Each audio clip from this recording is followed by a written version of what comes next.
Liao-Fan's 4 Lessons audiobook. Original work by Mr. Liao-Fan Yuan of the Ming Dynasty. Interpreted by Mr. Tien-Chi Yuan. Re-edited, sponsored and recorded by the Foundation of Liao-Fan's 4 Lessons.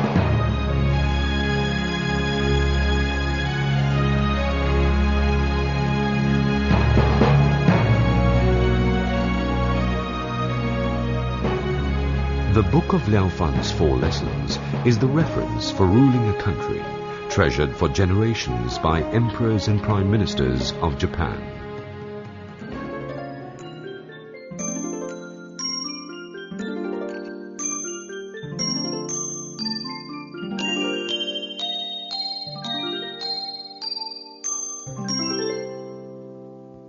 Liao-Fan's 4 Lessons was originally written in the Ming Dynasty of China by Mr. Liao-Fan Yuan. The book was intended to teach his son, Tien-Chi Yuan, how to recognize the true face of destiny, how to tell good from evil, and the method for correcting one's faults and practicing kind deeds.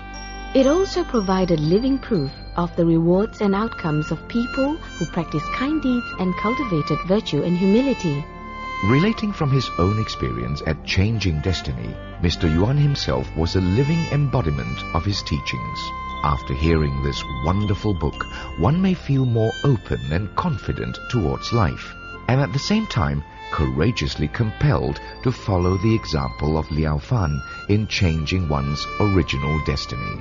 Liao-Fan's 4 Lessons is truly a rare book, which is not only precious to an individual's spiritual needs, but is also capable of transforming unhealthy attitudes in today's society.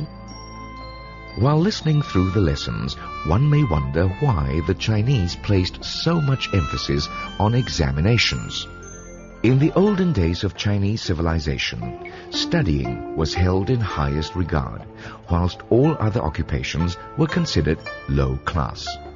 The Chinese government selected its officials through a system of meritocracy. Many levels of imperial examinations were given to all who wished to take them. It was very difficult to pass these tests, and one had to be very learned and talented in writing essays. Those who did pass had the chance to advance to high government positions and live a life of wealth and prominence. People who couldn't pass the examinations were not recognized, no matter how smart or able they were otherwise. That was the reason why many youths of that time turned to studying for the exams in hopes for a prosperous future. Since the original work of Liao-Fan was written in classical Chinese, it tended to be poetic and terse, making the book hard to read and understand for modern-day people. In early 1900, Mr. Tien-Chi Yuan added a detailed commentary to the book using modern Chinese. This edition of Liao-Fan's 4 Lessons became very popular and benefited many people of his time. However, as time went on, even Mr. Huang's edition became too tedious for today's readers, so the influence of this beneficial book was greatly reduced. In view of this sad situation, the foundation of Liao-Fan's 4 Lessons is devoted to the reorganization, editing and reprinting of the book, allowing better access and understanding to these wonderful teachings. Today, with the sponsorship of kind people, this edition of The Brief Explanation of Liao-Fan's 4 Lessons has been produced into Liao-Fan's 4 Lessons audio book. After listening through it, we hope that everyone will learn the spirit of Liao-Fan in changing one's destiny and create a brighter future for oneself, the society, the nation, and all the people of the world.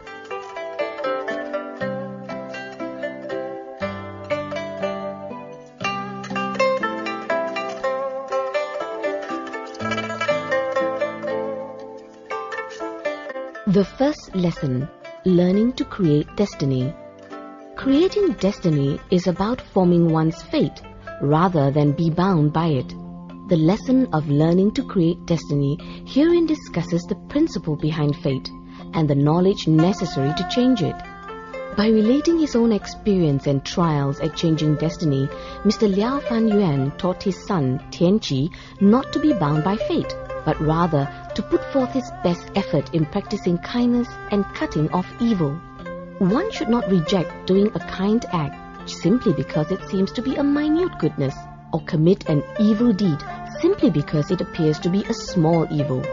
If one practices in a proper manner, it is assured that one's destiny can be changed. It is often said, refraining from all evil and practicing all forms of kindness brings about the dispersion of disasters and the coming of fortune. This is the principle behind creating one's destiny.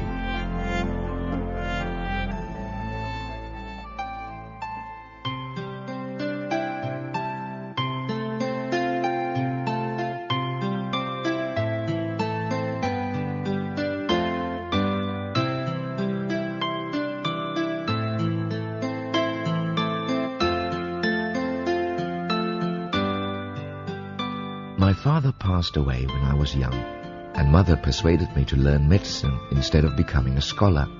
Mother said to me, learning medicine will be a good way to support yourself and also to help others. Besides, having a skill on hand, you will never have to worry about making a living. And you can even become famous through your medical skills. This has always been an ambition your father had for you.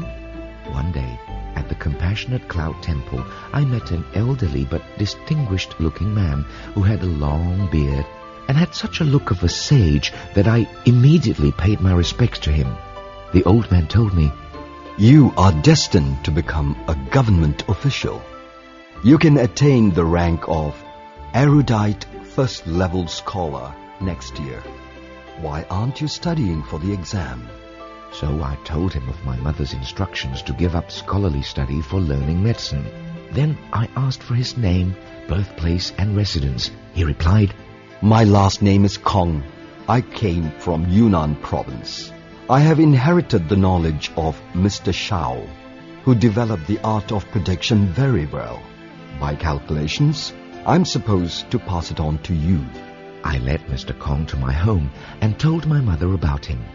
Mother told me to treat him well and said, Since Mr. Kong is so good at predicting the future, he must also know our past. Let's ask him and test his authenticity. As a result, I found Mr. Kong's calculations to be very accurate, even in very small cases. After hearing his words of advice, I once again thought about studying. I then consulted with my cousin, Shen Chen. He recommended thus, "My friend Mr. Haigu Yu is teaching at the home of Yo Fu Sheng. It would be very convenient for me to take you there for boarding and studying." This was how I became Mr. Yu's student. Once again, Mr. Kong made a prediction for me. He said, "As a student, you will place 14th in the county examination, 71st at the regional exam, and 9th at the provincial examination." The following year, at the 3 places of examination, I placed exactly as he had predicted. Then Mr. Kong calculated the predictions for my entire life. He said, "You will pass such and such a test in such and such a year. You will become a civil servant in such a year. And in such a year, you will get a promotion. Finally, you will be appointed as a magistrate in Sichuan province. After holding that office for 3.5 years, you will resign and return home. At the age of 53, you will die around 1 o'clock in the morning on August 14th. It is a pity that you will not have a son." I recorded and remembered all that he said. From then on, the outcome of every examination I took turned out exactly as Mr. Kong predicted. Mr. Kong also predicted that I would be promoted only after receiving a salary in the weight of 91 dans and 5 dus of rice. However, I had received only 71 dans of rice when the senior educational officer, Mr. Tu, recommended me for a promotion. I secretly began to doubt Mr. Kong's predictions. Nevertheless, the prediction turned out to be correct after all, because the recommendation was turned down by Mr. Tu's superior, Mr. Yang. It was not until several years later when Mr. Chu Min-ying saw my old exam papers and exclaimed, These 5 essays are as well written as reports to the emperor. How can we bury the talents of such a great scholar? Mr. Ying wanted the magistrate to issue an official order for me to become a candidate for imperial student under his authority.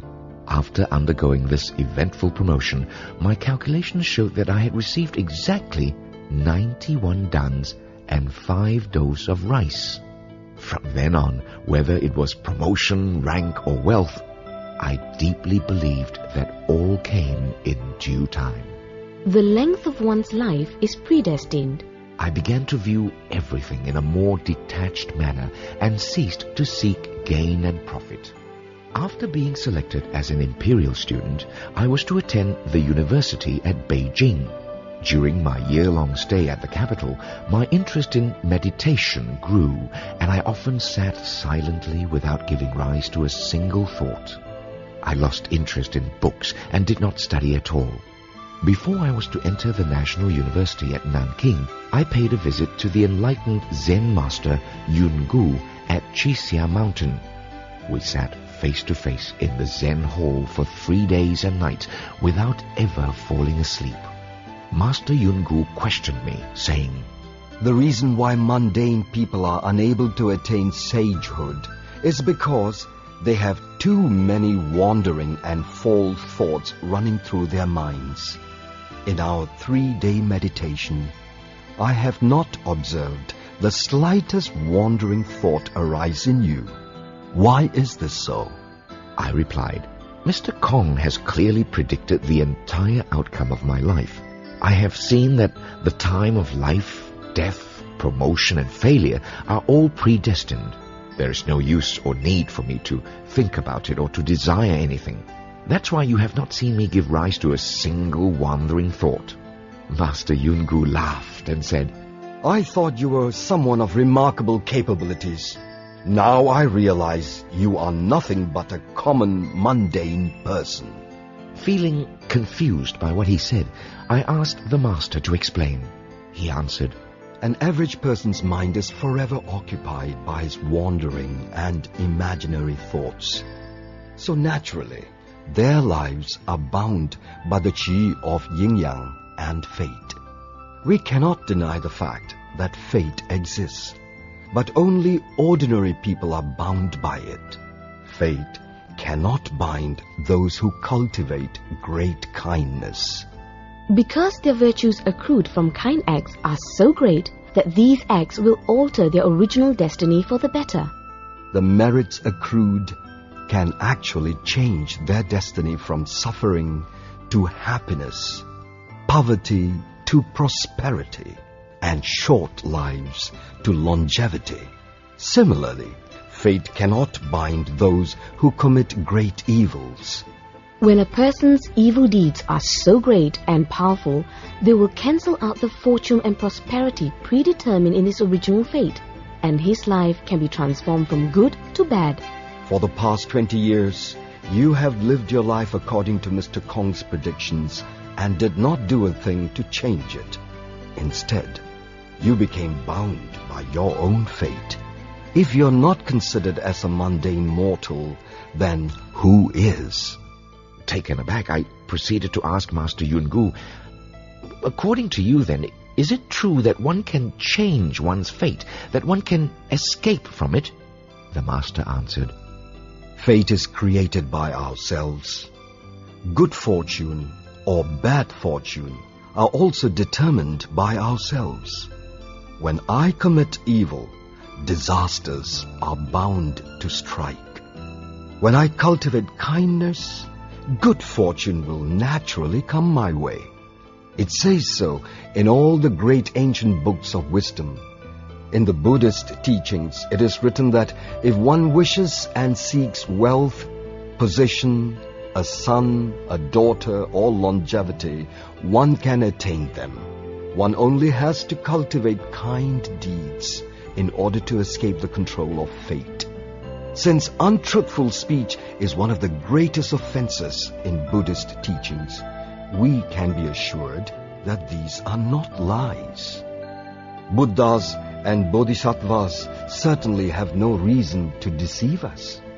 I did not quite understand what he meant by attaining all that one wished for, and so I asked him, Mencius once said, Whatever is sought for can be attained.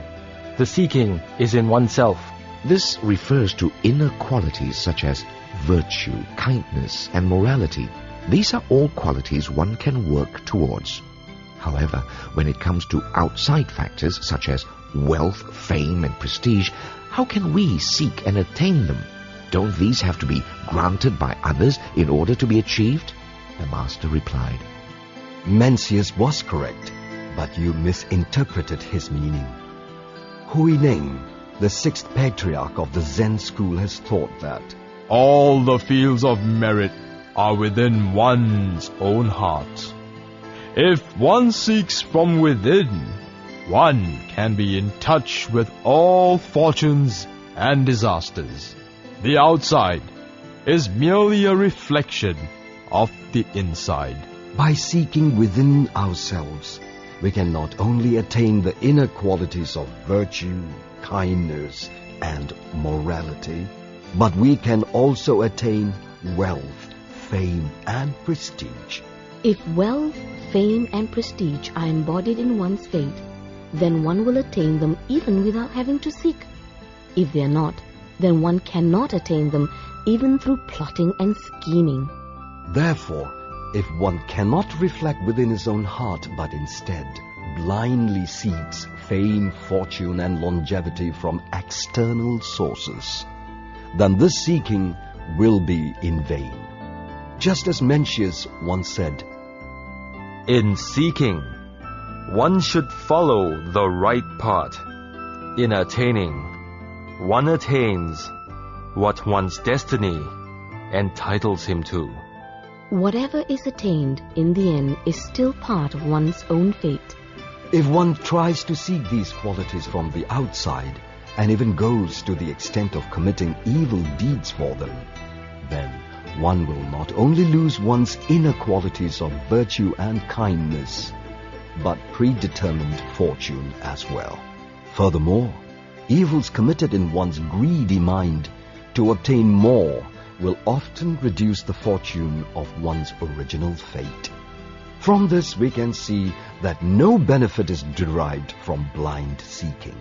Master Yungu continued to ask, What were Mr. Kung's predictions regarding your entire life? I told him in great detail, from the placement positions in the examinations to my appointment as an official, and finally the date of my death. Do you feel you deserve imperial appointments or a son? I reflected upon my previous deeds and attitudes in the past for a long time. Then I answered him saying, No, I do not feel I deserve an imperial appointment or a son. Those who receive imperial appointments all have the appearance of good fortune, and I do not. I do not work towards accumulating virtues to build up my fortune either. I'm very impatient, intolerant, undisciplined, and speak without any restraint.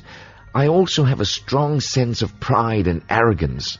These are all signs of scant fortune and non-virtue. How is it possible for me to receive an imperial appointment? Next, we will see why Liao-Fan has no children. Liking cleanliness is a good thing, but it can become a personality problem if one gets too immaculate. There is an old saying, life springs from the dirt of the earth, and water too clean often harbors no fish. The first reason why I feel I do not deserve a son is because I am addicted to cleanliness, resulting in the lack of thoughtfulness for others. The second reason is that Harmony is the cultivator of all life. but I have a quick temper and easily become angry. The third reason is based on the principle that Loving kindness is the basis of reproduction, and harshness is the root of sterility. I overly guarded my own reputation and cannot sacrifice anything for the sake of others. The fourth reason is that I talk too much, which wastes a lot of chi or energy. The fifth reason is that I also delight in drinking alcohol, and that depletes my spirit. To remain healthy, one must not sleep during the daytime and stay up through the nights. The sixth reason I do not have a son is my habit of staying up nights, not knowing how to conserve my energy. Aside from these, I have many other faults which are too numerous to mention, Master Yungu then said. According to you, then, there are too many things in life you do not deserve, not only fame and a son. We should know that both good and bad fortune are all formed from one's heart. A wise person knows that everything one achieves or fails at in life are only consequences of their own actions and thoughts. Only a fool assumes that all is the work of fate and destiny. We must understand that those who have thousands of dollars in this life must have cultivated the fortune worthy of that amount in the past. Those who have hundreds of dollars must also have fortune which is worthy of containing that sum. Those whose fate is to die of starvation, in fact, were meant to die in that manner. We must understand that the fate of these people was created by their own past thoughts and actions. The retribution today is simply the fruit of their deeds. Heaven does nothing more than punish evil beings with the suffering they deserve, and reward kind ones with the fortune they deserve. The following section is Master Yunju's advice to Liao-Fan, using the views of worldly folk, persuading him to cultivate virtue. Bearing children is similar to bearing fruit from seeds. If the seeds are planted well, so will the fruits they bear. If the seeds are not planted well, then the fruits will become malnourished. For example, if a person has accumulated enough merit and virtue for 100 generations, then he or she will have descendants to last 100 generations. One who accumulates enough merit and virtue to last 10 generations will then have 10 generations of descendants to live out that fortune. The same goes for 3 generations or 2 generations. For those who have no descendants at all, it is because they have not accumulated enough good merit and virtue. They may have amassed sins instead. Now that you recognize your own shortcomings, you can work to change and reform the misdeeds which cause you to not have a son or become an imperial official. You must cultivate virtue, tolerance, and treat others with compassion and harmony. You must also care for your health and conserve your energy and spirit. Live as though everything of the past dissolved yesterday and all of the future begins today. If you can accomplish this, then you are a person born anew. If even our physical body is governed by the law of fate, then how can a mind of virtue and discipline not evoke a response from heaven? As said in the Tai Ya chapter in the Chinese book of history. One may run from the decrees of heaven, but one can never escape the retribution from one's own evil deeds. In other words, one can alter the retribution due from past deeds. But if one continues to behave immorally, then there is no chance of avoiding disaster. It is also said in the book of poems, A person should often reflect upon his own thoughts and actions to see if they accord with the ways of heaven. If one practices such, then fortune will come without being sought. The choice to seek either good fortune or to bring about adversity is all up to you. Mr. Kong had predicted that you will not receive an imperial appointment or have a son. We can think of these as the decrees of heaven, but even that can still be changed. You only need to reform your ill ways, practice kind deeds, and work to accumulate merit and virtue. These are your own transactions to create fortune. No one can take it away. How is it then possible that you will not get to enjoy it?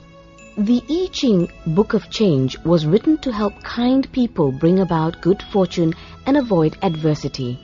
If everything is predestined with no room for change, how can we improve upon our fortune and avoid adversity? The very first chapter of I Ching also said, Families who often perform kind deeds will have an excess of good fortune to pass on to the next generations. Do you believe in this? I understood and believed in the Master and paid my respects to him in gratitude. Then I began to repent of all my past wrongdoings, whether large or small, in front of the Buddha image. I wrote down my wish to pass the imperial examinations and vowed to complete 3,000 meritorious deeds to show my gratitude towards heaven, earth, and ancestors.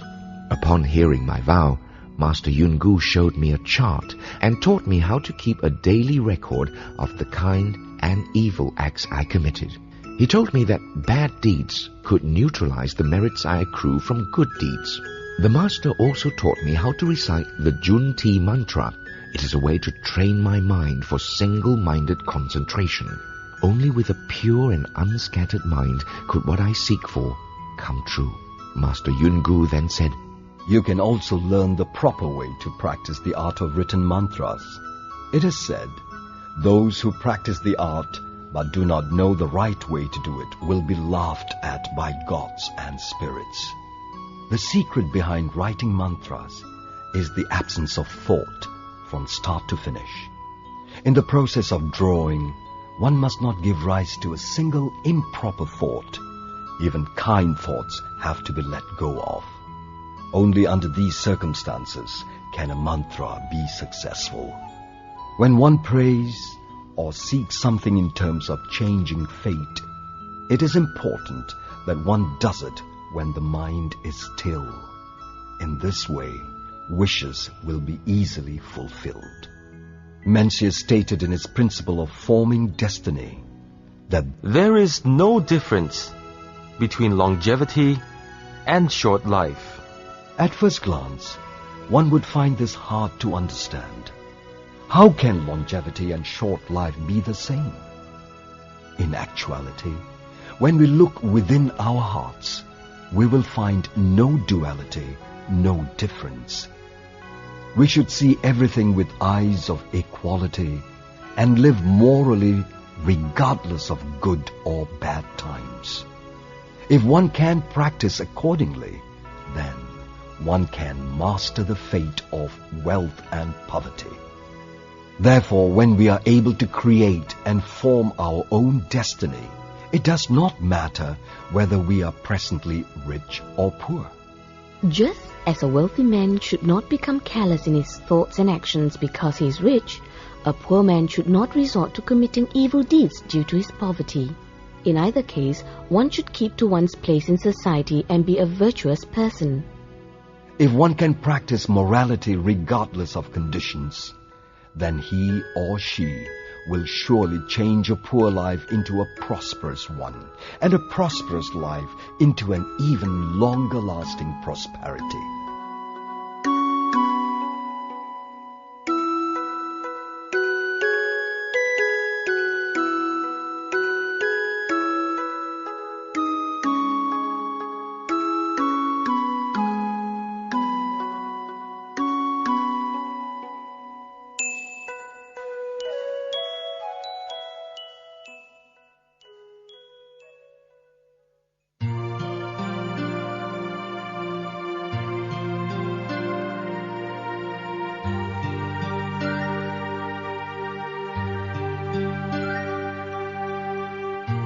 One should also look upon long life and short life equally.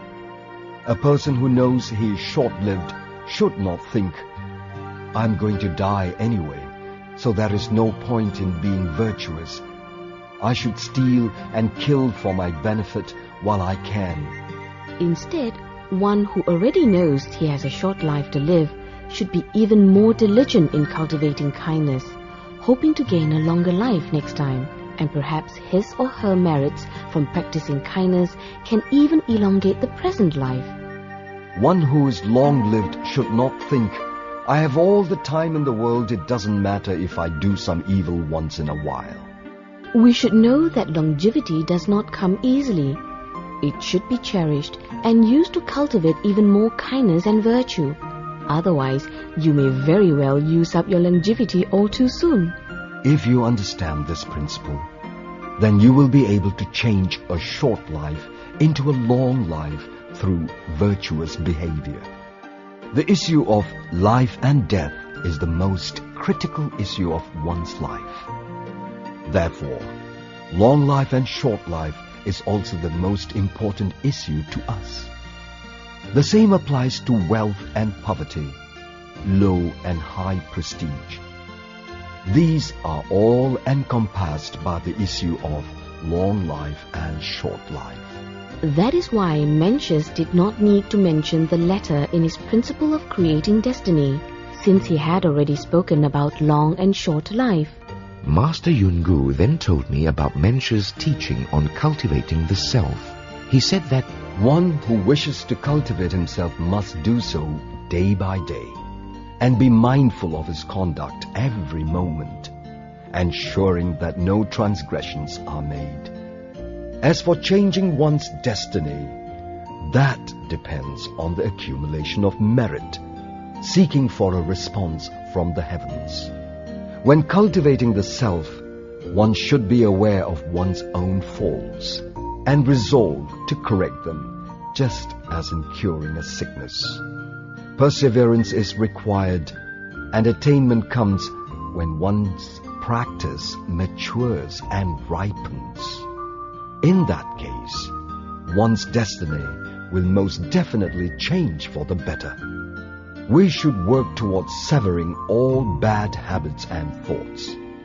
It would be quite an accomplishment for the true benefits of these teachings to be felt once you reach the state of no thought. The actions of worldly people usually follow their thoughts. Whatever has to be thought is not considered natural. I know that you are still unable to accomplish the state of no thought. But if you practice reciting the Yun Ti mantra continuously, it will help you to overcome scattered thoughts in the mind. When you recite, you must not think of reciting, but recite consciously and diligently without any attachment. When the reciting becomes second nature to you, it will be efficacious. But the essence of this practice can only be understood after you practice it. my name used to be Shui Hai, which meant broad learning.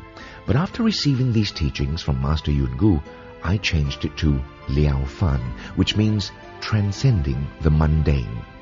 It signified my understanding of the fact that destiny is created by ourselves, and I did not wish to be like worldly people who allowed destiny to control them. From then on, I began to be constantly aware of my thoughts and actions, and I was very cautious and careful in whatever I did. Soon, I felt quite different from before. In the past, I used to be careless and lived my days in distraction and had no self-discipline at all. Now, I found myself being naturally respectful, careful and conservative in my thoughts, speech and actions. I maintain this attitude even when I'm alone, for I know that there are spirits and gods everywhere who can see my every action and thought. Even when I encounter people who dislike or slander me, I can take their insults with a patient and peaceful mind and not feel compelled to quarrel with them. The year after I met Master Yungu, I took the preliminary imperial exam in which Mr. Kong had predicted I would come in third place. Amazingly, I came in first. Mr. Kong's predictions were beginning to lose their accuracy. He had not predicted I would pass the imperial exam at all, but that autumn I did. None of these were part of my original destiny. Master Yungu had said that destiny could be changed, and now I believe it more than ever. Although I had corrected a lot of my faults, I found that I could not wholeheartedly do the things I ought to do. Even if I did do them, it was forced and unnatural. I reflected within and found that there were still many wrongs in my being, such as seeing an opportunity to practice kindness and not being eager enough to do it, or harboring doubts when helping others in need. Sometimes I forced myself to act kindly, but my speech was still untamed and offensive. I found I could contain myself when sober, but After a few drinks, I would lose self-discipline and act without restraint. Although I often practiced kind deeds and accumulated merits, my faults and offenses were so numerous they seemed to outnumber my good deeds. A lot of my time was spent vainly and without value. It took me more than 10 years to complete the 3,000 meritorious deeds I had vowed to do. I was not able to dedicate the merits from these 3,000 kind deeds at a temple until I returned to my hometown in the south a few years later. Then I made my second wish, and that was for a son. I vowed to complete another 3,000 good deeds. A few years later, your mother gave birth to you and named you Tien-Chi. Every time I performed a kind deed, I would record it in a book. Your mother, who could not read or write, would use a goose feather dipped in ink and make a red circle on the calendar for every kind deed she did. Sometimes she gave food to the poor or bought living creatures from the marketplace to free in the wild. She recorded all of these with her circles on the calendar. At times, she could accumulate more than 10 red circles in one day. That means she performed more than 10 kind deeds in a single day. Every day we practiced like this, and in 4 years, the 3,000 deeds were completed.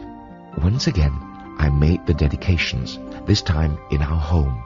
On September 13th of that same year, I made my third wish, and that was to pass the next level in the imperial exam, the Jin Sir level. I also vowed to complete 10,000 meritorious deeds. After 3 years, I attained my wish and passed the Jin Sir level. I was also made the mayor of Baodi Prefecture. While in that office, I prepared a small booklet to record my merits and faults and called it the Book of Disciplining the Mind. The book was called Disciplining the Mind, in hopes of helping him to avoid selfish and improper thoughts. From that day, I recorded all my good and bad deeds in that booklet and kept it on my desk. Every evening, I would burn incense and make a report of my deeds to the heavens at the little altar in the garden. Once your mother was concerned when she saw that I had not accumulated many merits and asked, In the past, I was able to help you in your accumulation of kind deeds, and we were able to complete the 3,000 meritorious deeds. Now you have made a vow to complete 10,000 kind deeds, and there are fewer opportunities to practice them here at the government residence. How long will it be before your vow can be fulfilled? That night, after your mother spoke these words, I dreamed of a heavenly being and told him of my difficulty in completing the 10,000 kind deeds. The heavenly being said to me, When you became mayor, you reduced the taxes on the rice fields. That was a great kind deed, and that deed itself was worth 10,000 merits. Your vow is already fulfilled. As it turned out, the farmers in the Baodi Prefecture had to pay a very high tax, and when I came to office, I reduced the taxes on the rice fields by nearly half. But still, I felt strange. How did the heavenly being know about the tax deduction? Liao-Fan still held doubts, and wondered how a single deed could be worth 10,000 merits. Coincidentally, the Zen master Huan Yu was traveling from the 5 Plateau Mountains and stopped in Baodi. I invited him over and told him of my dream and asked whether it was believable. Master Huan Yu said, When doing kind deeds, one must be true and sincere, and not seek any rewards or act with falsity. If one does a kind deed with such a true and sincere heart, then one deed can indeed be worth the merit from 10,000 kind deeds. Besides, your act of reducing the taxes in this prefecture benefits more than 10,000 people. You have relieved the suffering of heavy taxes on all these farmers. The fortune you will gain from this act will surely be great. Upon hearing his words, I was overwhelmed with gratitude and immediately gave a month's salary for him to take back to the 5 Plateau Mountains as a donation. I asked the master to use the money to offer food for 10,000 monks and dedicate the merits for me. Mr. Kong had predicted that I would die at the age of 53. However, I survived that year with no illnesses, though I did not ask the heavens for a longer life. Now I am 69, and I have lived 16 more years than what was destined. The Chinese book of history had said, The way of the heavens is undetermined, and neither is one's destiny. It also said, Destiny is not set, but is only created and determined by oneself. These are all true, but I have come to understand that both fortune and adversity are all results of one's own doings. These are truly the words of sages and saints. If one is to say that fortune and adversity are all determined by the heavens, then I would consider that person to be mundane and common. Tien-Chi, my son, I wonder how your life will be. In any case of destiny, we should always prepare for the worst. Therefore, even in times of prosperity, you must act as if you were not. And when things are going your way, you must be mindful of adversity. When you are wealthy, be mindful of poverty. And when loved and respected by all, you must remain careful and conservative. When the family is greatly respected and revered, you must carry yourself humbly. And when your learning is broad and deep, you must not display it, but keep it humbly within. The 6 ways of contemplation mentioned above are a means to tackle the problem from its opposite side. If one can thus cultivate the mind, then virtue and morality will grow, and fortune will increase on its own. When mindful of the past, we should spread the virtues of our ancestors, and when mindful of the present, we should conceal the faults of our own parents.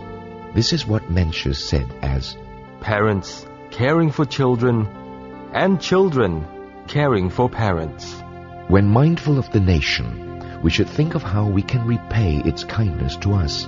And when mindful of the family, we should think of how to bring about good fortune.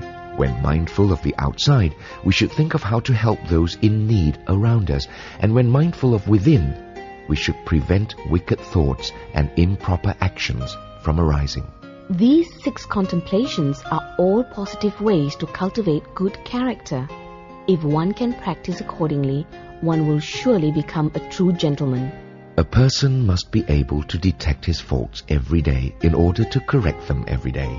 If you are unable to detect any faults in yourself, then improvement of character is out of the question. There are many intelligent people in the world who refuse to cultivate morality and virtue and cannot put forth diligent effort in their work. Their failures later in life are owed to a single word: laziness.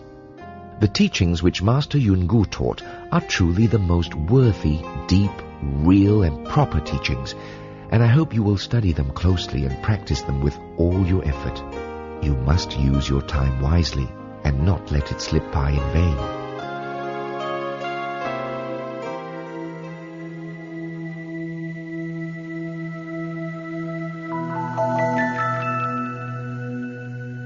The second lesson, Ways to Reform. How can we be free from faults when we were not born as saints or sages? Confucius once said, One with faults should not fear to correct them. After Liao-Fan spoke of the ways to create destiny, he proceeded to tell his son about the 3 ways to reform. First, one must feel shame. Second, one must know fear. And third, one must have determination and courage. If we are mindful of correcting even the tiniest mistake, then large wrongdoings would naturally be avoided. The spring-autumn period mentioned throughout this book refers to a period in China's history over 2,000 years ago, when the country was undergoing great change and turmoil. During the spring-autumn period, China was divided into several small nations. Many prestigious advisors and counselors of these nations were able to accurately predict whether a person's future would be good, bad, disastrous, or fortunate based on their observation of that person's speech and behavior. These can all be seen recorded in several history books. Usually, there are signs which signal impending danger or of coming good fortune. These signs are a reflection of one's heart. Though it is the heart from which thoughts arise, the body and its limbs can fully portray a person's character. For instance, if a person is kind-hearted, then his every gesture would indicate steadiness and solidity. If a person is evil and mean, then his body and limbs would naturally portray a petty and small character. Often a person is more fortunate when he tends toward kindness and invites trouble when he tends toward meanness. Worldly people often do not see what is actually going on, as if their vision was blurred. Since they cannot see reality, they claim that fortune and disasters are unpredictable. When a person is absolutely honest and truthful, his heart is in agreement with the heart of heaven. Therefore, when one can use this sincere attitude in treating people and dealing with everyday matters, good fortune will naturally follow. This means that in observing someone, we only need to pay attention to his behavior. If his behavior portrays kindness, then you will know for sure in advance that his good fortune is not far behind. On the contrary, when we see unkind behavior from a person, we will know that troubles await him. If you really want to have good fortune and stay away from adversity, it is necessary to first reform your faults before practicing kind deeds. There are 3 ways to reform one's faults. First, one must feel shame. Think of all the ancient saints and sages whose names and teachings have lasted through hundreds of generations. They were people just like us. But why is my name tarnished and my reputation ruined in just one lifetime? I find that it is because I overindulge myself in material pleasures and have been badly influenced by the polluted environment. I also secretly do many things I'm not supposed to do and think others won't know about it. Sometimes I disregard the nation's laws and am not ashamed of it. Without realizing it, I stoop lower each day until I am no different from an animal. There is nothing else in the world which calls for more shame and remorse than these behaviors. Mencius once said, Shame is the greatest and most important word in a person's lifetime. Why? Because one who knows shame will put forth his best effort in reforming faults and will eventually attain sagehood or become a saint. One who cannot comprehend the word shame will be unrestrained and immoral. This person will then be just like an animal. These are really key words to reforming your faults. The second way to reform is that one must know fear. What are we to fear? We must know that the heaven, earth, spirits and gods all hover over our heads in observation. They are different from man in that they can see everything without obstruction. Therefore, it is not easy to deceive them. Even when my wrongdoings are done in a place where nobody is around to witness it, the heaven, earth, spirits and gods are just like a mirror, clearly reflecting all my faults. If my offense is serious, then all kinds of disasters will befall me. If the fault is minor, it will still deduct from my current fortune. How can I not feel fear? Every moment, even when I'm in an empty room, the spirits and gods watch over me very carefully and record everything. We can try covering up our evil doings from others, but the spirits and gods can see through our hearts and know our every action. Ultimately, we cannot deceive ourselves. We would feel embarrassed and dishonored if others happened to see our misdeeds. Therefore, how can we not be constantly cautious of our every action and be fearful of the consequences they might evoke? But there's more to it. As long as a person still has one breath left, then he has the chance to repent of the most serious mistakes and offenses. Once there was a person who behaved badly during his entire lifetime, who felt remorse just when he was about to die. He had realized his past mistakes and regretted all the bad things he had done. His heart came to a very kind thought, and immediately afterwards he passed away peacefully. This is to say, if a person can have an overwhelming and courageous kind thought at the most important moment, then it can cleanse away hundreds of years of accumulated sins. This is just like how only one lamp is necessary to bring light into a valley that has been dark for 1,000 years. Therefore, it does not matter how long one has been sinful or if the offenses were newly made. He or she is a surpassing person as long as they are able to change. Though we make mistakes, it is good to correct them. But don't think it is all right for you to do bad things now, just because you can repent later. This is definitely not allowed. If one commits a wrongdoing purposely, then the sin is even greater than before. Besides, we are living in a tumultuous and constantly changing world. Our body, being made of flesh and blood, is extremely perishable. If our next breath does not come, then this body will no longer be part of us. By then, even if we did want to reform, we would not have the chance to do so. Also, when a person dies, he cannot take any worldly possessions with him, for only his karma stays with his spirit. Therefore, when you commit evil, your retribution in the physical world is a bad reputation and name which will last for hundreds and thousands of years. Even filial children and loving grandchildren cannot cleanse your name for you. Whereas in your afterlife, you might end up in hell suffering immeasurable pain. Even the saints, sages, Buddhas and Bodhisattvas you may meet cannot save or help you from your consequences. So how can one not be fearful? The third way to reform is, one must have determination and courage. A person who hesitates to reform his faults is one who really does not want to change, but is content with what he can get away with. His willpower may not be strong enough, making him afraid to change his wrongdoings.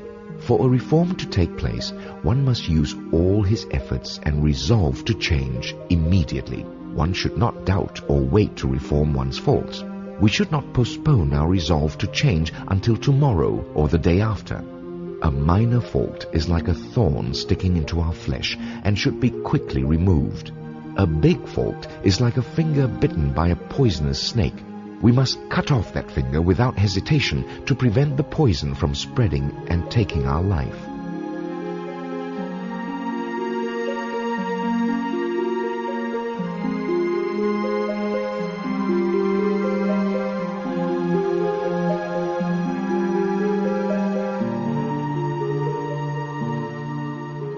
If a person can follow the three ways of shame, fear and determination to reform, then his personality will surely be transformed.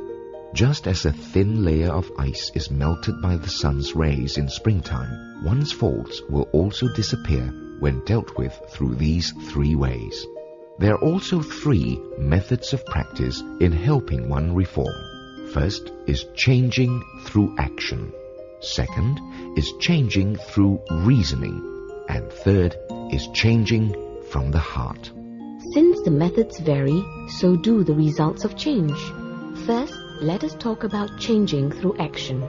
For example, if I killed living beings in the past, I now vow not to kill again starting today. If I was angry and yelled at others in the past, I vow not to get angry starting today.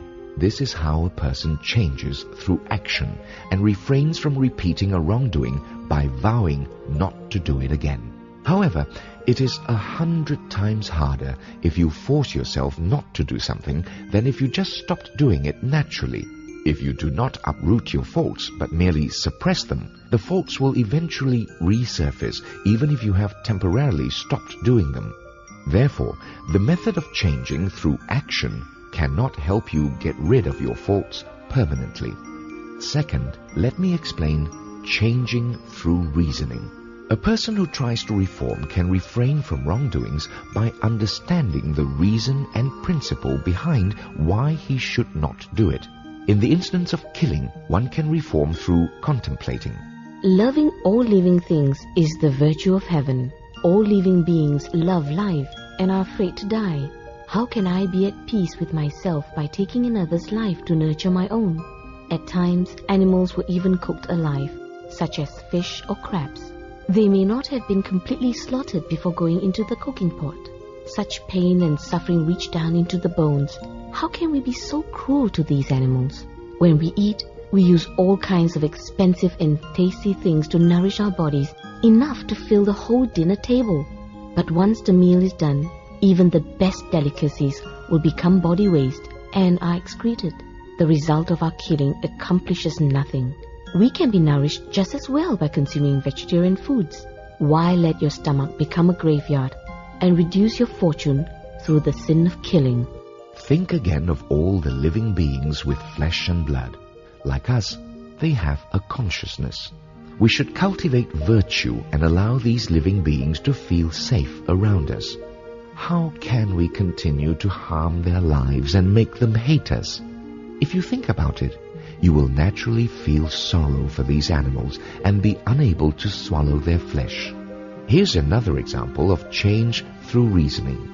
One who often gets angry should stop and think of the fact that everyone has their individual strengths and weaknesses. According to my reasoning, if I touched on someone else's weakness, I should pity him for his weaknesses and forgive his shortcomings. If someone offends me for no reason at all, then it is their problem, and that has nothing to do with me. There is no reason for me to get angry. I can also think, there isn't a right-minded person who thinks he's always right, for anyone who thinks he's perfect must be a fool. There isn't a learned person who blames another for being knowledgeable, because a truly learned person would be humble, and he would only criticize himself and treat others with tolerance. Therefore, one who complains about others is not a genuine learned person. Therefore, when things do not go the way we wish, it is because we haven't cultivated our virtues and morals and have not accumulated enough merits to move others. We should always reflect upon ourselves first and see whether we have mistreated others.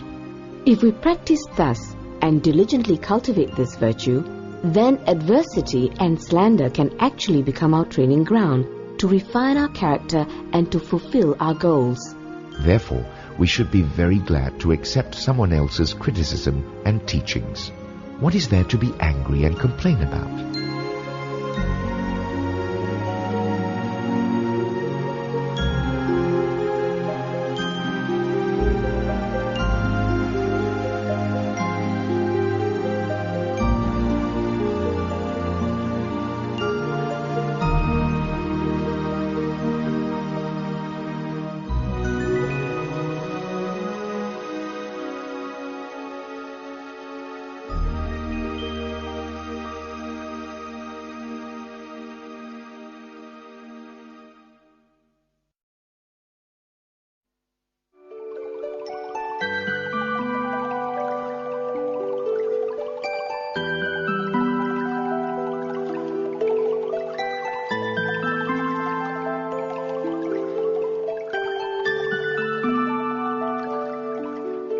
Additionally, to remain unmoved by slander is like letting a torch burn itself out in space. If we hear others slandering us and try to defend ourselves, it would be like the spring silkworm spinning its own cocoon. There was an old saying which stated, "One who ties himself in a cocoon is looking for suffering." Therefore, no benefit but harm is derived from getting angry. There are other faults and offenses we can change along the same lines. If we can understand the reasoning behind the need for reform, we will not make the same mistakes twice. Lastly, what is meant by changing from the heart? Though a person's faults can amount to thousands of different types, they all stem from thoughts of the mind. If my heart is still of thoughts, then actions will not arise and faults can be avoided. If your heart is rooted in vices such as desire, fame, profits, or anger, you don't have to find ways to get rid of each fault. All you need is a sincere, kind heart and the willingness to practice kind deeds. As long as your heart is virtuous and kind, then naturally your mind will not generate any improper thoughts. All mistakes stem from the heart. Therefore, one should change from the heart. It is like getting rid of a poisonous tree. If you want to put an end to it, you must uproot it altogether so it cannot grow again. Why exert yourself to no avail by pulling out its leaves one by one and cutting it twig by twig?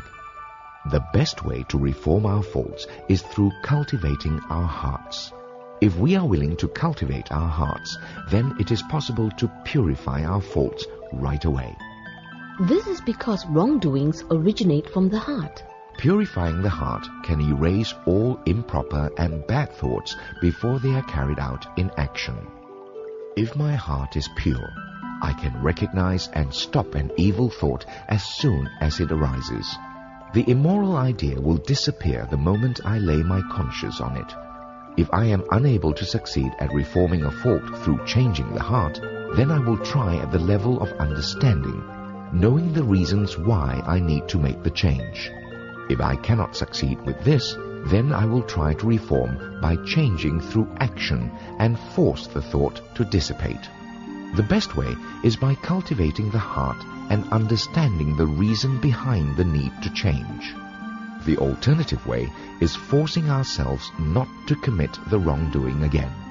Sometimes all three methods have to be used to succeed at reforming a fault. Don't be a fool by dismissing the best way and preferring the alternative way. But even when one vows to change, assistance is needed to truly reform. We will need constant reminders from true friends who are witnesses to our actions in everyday life. As for our good and bad thoughts, we can ask the spirits and gods to be our witness. I practice this by writing down all my faults and reporting them to the heavens, earth, spirits and gods. You also need to repent sincerely and wholeheartedly from morning to evening without laxity.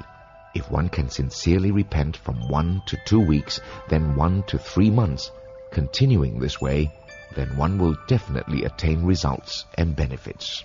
What are the benefits of repentance? For one, you may feel very much at ease, and your heart will feel light and generous.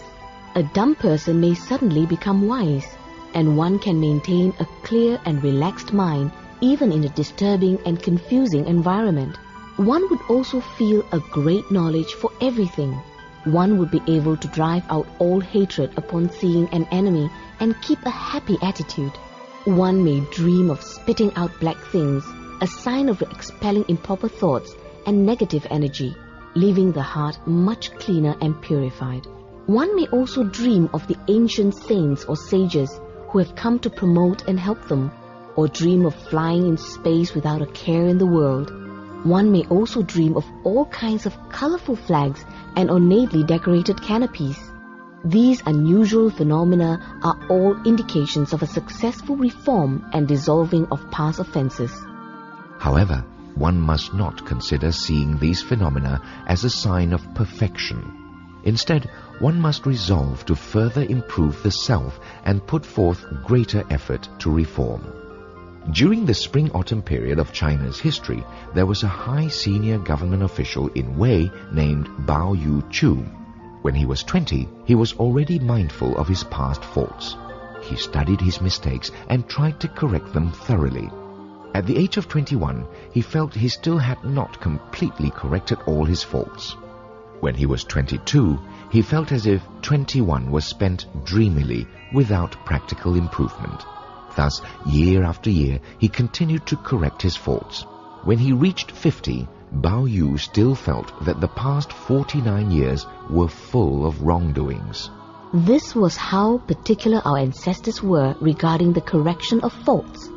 We are all just common people, and our mistakes are as numerous as spines on a porcupine. Oftentimes, when we look back, we do not even see our own faults. This is because we are careless and do not know how to reflect on our own actions. It is as if a cataract is growing in our eye. We become so blind we cannot even see that we are making mistakes every day. There are also indications when people have accumulated too many offenses and sins. For instance, one's heart may feel confused and oppressed, lacking energy and spirit. One becomes extremely forgetful, full of worries, and feels embarrassed and depressed upon meeting a virtuous gentleman. One becomes displeased at hearing righteous reasoning, and when showing kindness to others, is in turn treated with hostility. One will constantly have nightmares where everything is upside down, and will talk incoherently and behave abnormally. These are the symptoms of those who have accumulated too many sins and offenses. If you have any of the above symptoms, you should immediately gather your willpower and reform all faults. It is necessary to form a new life for yourself. I hope you will not delay.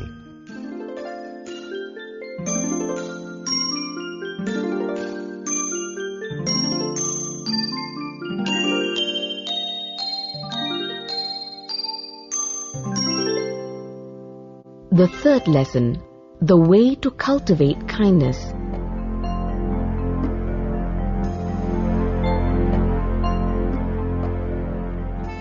The previous chapter spoke about the many ways to correct one's faults in this present life, naturally assuring that a good life will not become a bad one. However, we are still not able to transform a bad life into a good one. Though we may be good and virtuous in this life, we do not know if we committed offenses in our past lives. The retribution for past deeds still has to be undergone. Therefore, in order to change a bad life into a good life, we not only have to reform our faults, but also have to practice all forms of kindness and build upon our virtues. Only in this way can we rid ourselves of the karma created in the past. Once the number of our kind deeds accumulate, our bad life will naturally turn into a good life. Thus, the practice of changing destiny can be proven. The I Ching Book of Change stated, Families who perform kind deeds will accumulate fortunes, which can outlast many generations. Let me give you an example. Once there was a family by the name of Yen. Before they agreed to give their daughter in marriage to the man who later became Confucius's father, they looked into the past deeds of the family. After finding the family to be one that practiced kindness and accumulated virtues, the Yen family felt assured that their daughter would be marrying into a family that would be prosperous with outstanding descendants. Sure enough, their daughter later gave birth to Confucius. Confucius had once praised Shun, an emperor of early China, on his filial piety, saying, Due to his great filial piety, Shun and his ancestors will be known and respected by others. His offspring will be prominent for many, many generations. These sayings were later proven true through history. Now, I will prove to you in these true stories that merits can be attained through performing kind deeds. In Fujian province, there was a prominent man named Rong Yang who held a position in the imperial court as the emperor's teacher. His ancestors were boat people who made a living by helping people cross the river. Once there was a storm which lasted so long that fierce flooding washed away all the people's houses. People, animals, and goods were carried downriver by the current. Other boaters took advantage of the situation and strove to collect the floating goods. Only Rong Yang's grandfather and great-grandfather took interest in rescuing the drowning people. They did not take any of the goods that floated by. The other boaters all laughed and thought them to be very stupid. Later on, when Rong Yang's father was born, the Yang family gradually became wealthy. One day, a saint disguised as a Taoist monk came to the Yang family and said, Your ancestors have accumulated a lot of merit. Your offspring should enjoy wealth and prominence. There is a special place where you can build your ancestral tomb. So they followed the Taoist suggestion, and shortly after, Rong Yang was born. Rong Yang passed the imperial examination when he was only 20 years old, and later received imperial appointments. The emperor had even bestowed his grandfather and great-grandfather with the same imperial honors. His descendants are still very prominent today. Chi Cheng Yang from the prefecture of Ningpo, Zhejiang province is another example. Chi Cheng worked as a member of the staff of the prefectural courthouse. He was a kind, humane, and law-abiding man. Once, the prefectural magistrate punished a criminal by beating him until his blood spilled out onto the ground. The magistrate's anger did not subside, and as he was about to continue, Chi Cheng knelt and pleaded with him to stop beating the prisoner. The magistrate said, It's all right for you to plead, but how can I not be angry when this person has broken the law? Chi Cheng replied, When even those in government positions of prestige and power are corrupted and do not follow the righteous path, how can one expect the common people to abide by laws and orders? Also, extreme beating can force an innocent suspect to plead guilty. Thus, in a case like this, we should be more understanding. The magistrate was quite touched by Chi Cheng's speech and ceased the beating. Although Chi Cheng came from a very poor family, he never took any bribes. If the prisoners were short of food, he would always take food from his own home, even if it meant going hungry himself. This practice of compassion never ceased, and eventually Qi Cheng had 2 sons. The eldest name was Shao Chen, and the younger was named Shao Zi. Both sons became very prominent and held important government positions. Even the descendants of the Yang family remained prominent for a long time as well. Here is another true story that happened during the Ming Dynasty. Once, an organization of bandits appeared in Fujian province. The emperor appointed General Xia to lead the imperial army to pacify them. General Xia wanted to make sure that the innocent were not accidentally killed in the hunt for bandits. So he managed to attain a list of those who belonged to the organization and commanded that a white flag be given secretly to those who did not belong with the bandits. They were told to place the flag on their door when the imperial army came to town, and the soldiers were ordered not to harm the innocent. With this one thought of kindness, General Xia saved tens of thousands of people from being killed. Later, his son Chen Xie achieved first place in the imperial exams and later became an advisor to the emperor. His grandson Pei Xie also achieved high status in the exams. Another example is the Lin family from Fujian. Among their ancestors was an old lady who was very generous. Every day she made rice balls to give to the poor and always gave as many as they asked for. There was a Taoist monk who came every day for 3 years and each time would ask for 6 or 7 rice balls. The old lady always granted his request and never expressed any displeasure. The Taoist monk, who was actually a heavenly being who came to test the depth of her kind heart, realized the deep sincerity of this woman's kindness and said, I have eaten your rice balls for 3 years with nothing to show my gratitude in return. Perhaps I can help you in this way. On the land behind your house, there is a good place where you can build the ancestral grave. If you are placed there in the future, the number of your descendants who will have imperial appointments will be equivalent to the number of seeds in a pound of sesame seeds. When the old lady passed away, the Lin family followed the heavenly being's suggestion and buried her at the designated place. The first generation after that, 9 men passed the imperial exams, and it continued that way for every succeeding generation. Another example comes from the father of an imperial historian whose name was Qi Feng. One winter, many years ago, Qi Feng's father was on his way to school when he encountered a person frozen in the snow. Finding the man still breathing, he quickly took off his coat to wrap around the frozen man. He carried him back home and revived him. That night, he dreamed of a heavenly being who told him, You helped the dying man out of utter sincerity. This is a great virtue. I will bring the famous General Han Ji of the Song Dynasty to be reborn as your son. Later, the child was born, and his nickname was Qi. Another example is of Ta Zhou-ying, the imperial secretary who lived in Taizhou. When he was young, he used to study in remote mountain areas. At night, he often heard the sounds of ghosts and spirits, but he never feared them. One day, he heard a ghost say happily to another ghost,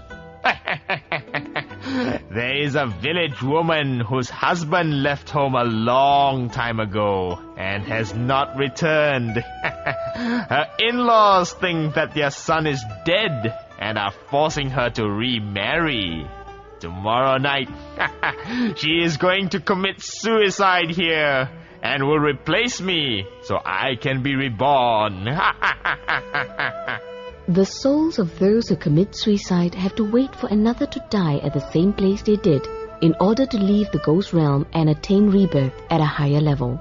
Mr. Ying heard this and immediately set out to sell his parcel of land. He attained 4 lians of silver and made up a letter from the daughter-in-law's husband and sent it to her home along with the silver.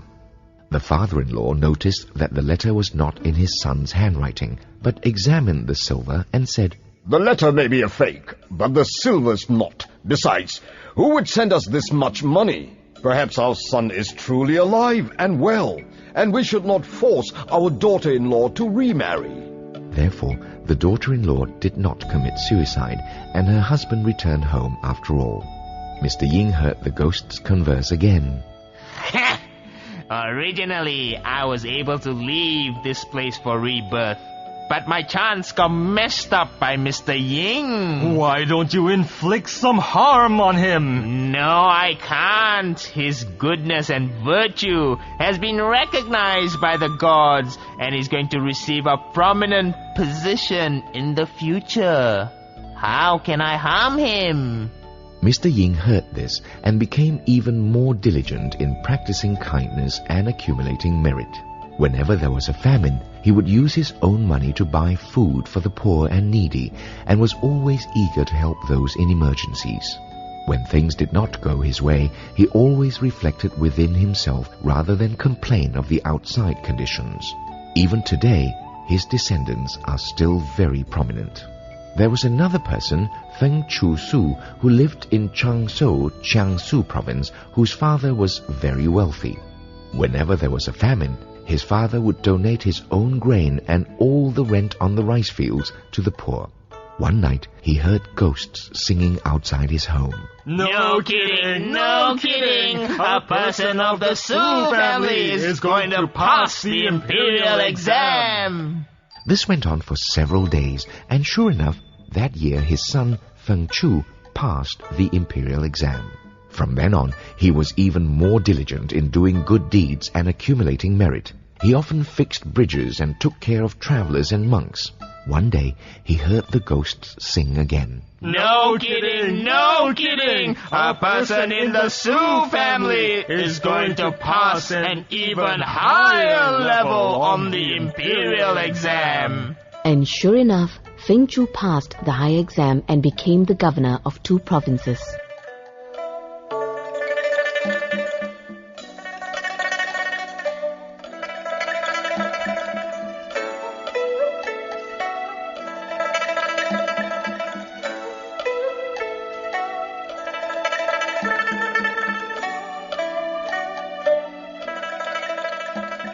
Another example is Kong Si Tu, who lived in Jiaxing, Zhejiang province. Mr. Tu used to work in the courthouse and would spend nights in the prison cells talking with the inmates. Whenever he found anyone to be innocent, he would write a classified report to the judge informing him of innocent cases. The judge would then question the prisoners accordingly and clear the case. Through Mr. Tu's efforts, 10 innocent people were released, and all of them were extremely grateful to him. Soon after, Mr. Tu also made a report to the imperial judge, saying, If even in the imperial city there are so many innocent imprisoned, there must be many more throughout the nation. I recommend that the imperial judge send investigators to check the prisons for innocent people every 5 years. The sentences can be reduced or cancelled in order to prevent the innocent from remaining in prison. The imperial judge took his request to the emperor, who agreed to Mr. Tu's suggestion. Mr. Tu was chosen as one of the special agents in charge of reducing sentences for those who may be innocent.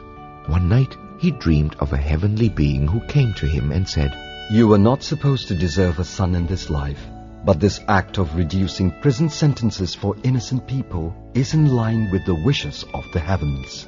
You will be bestowed with 3 sons, and they will all attain high positions. Soon after, his wife gave birth to 3 sons, who all became prominent men in society.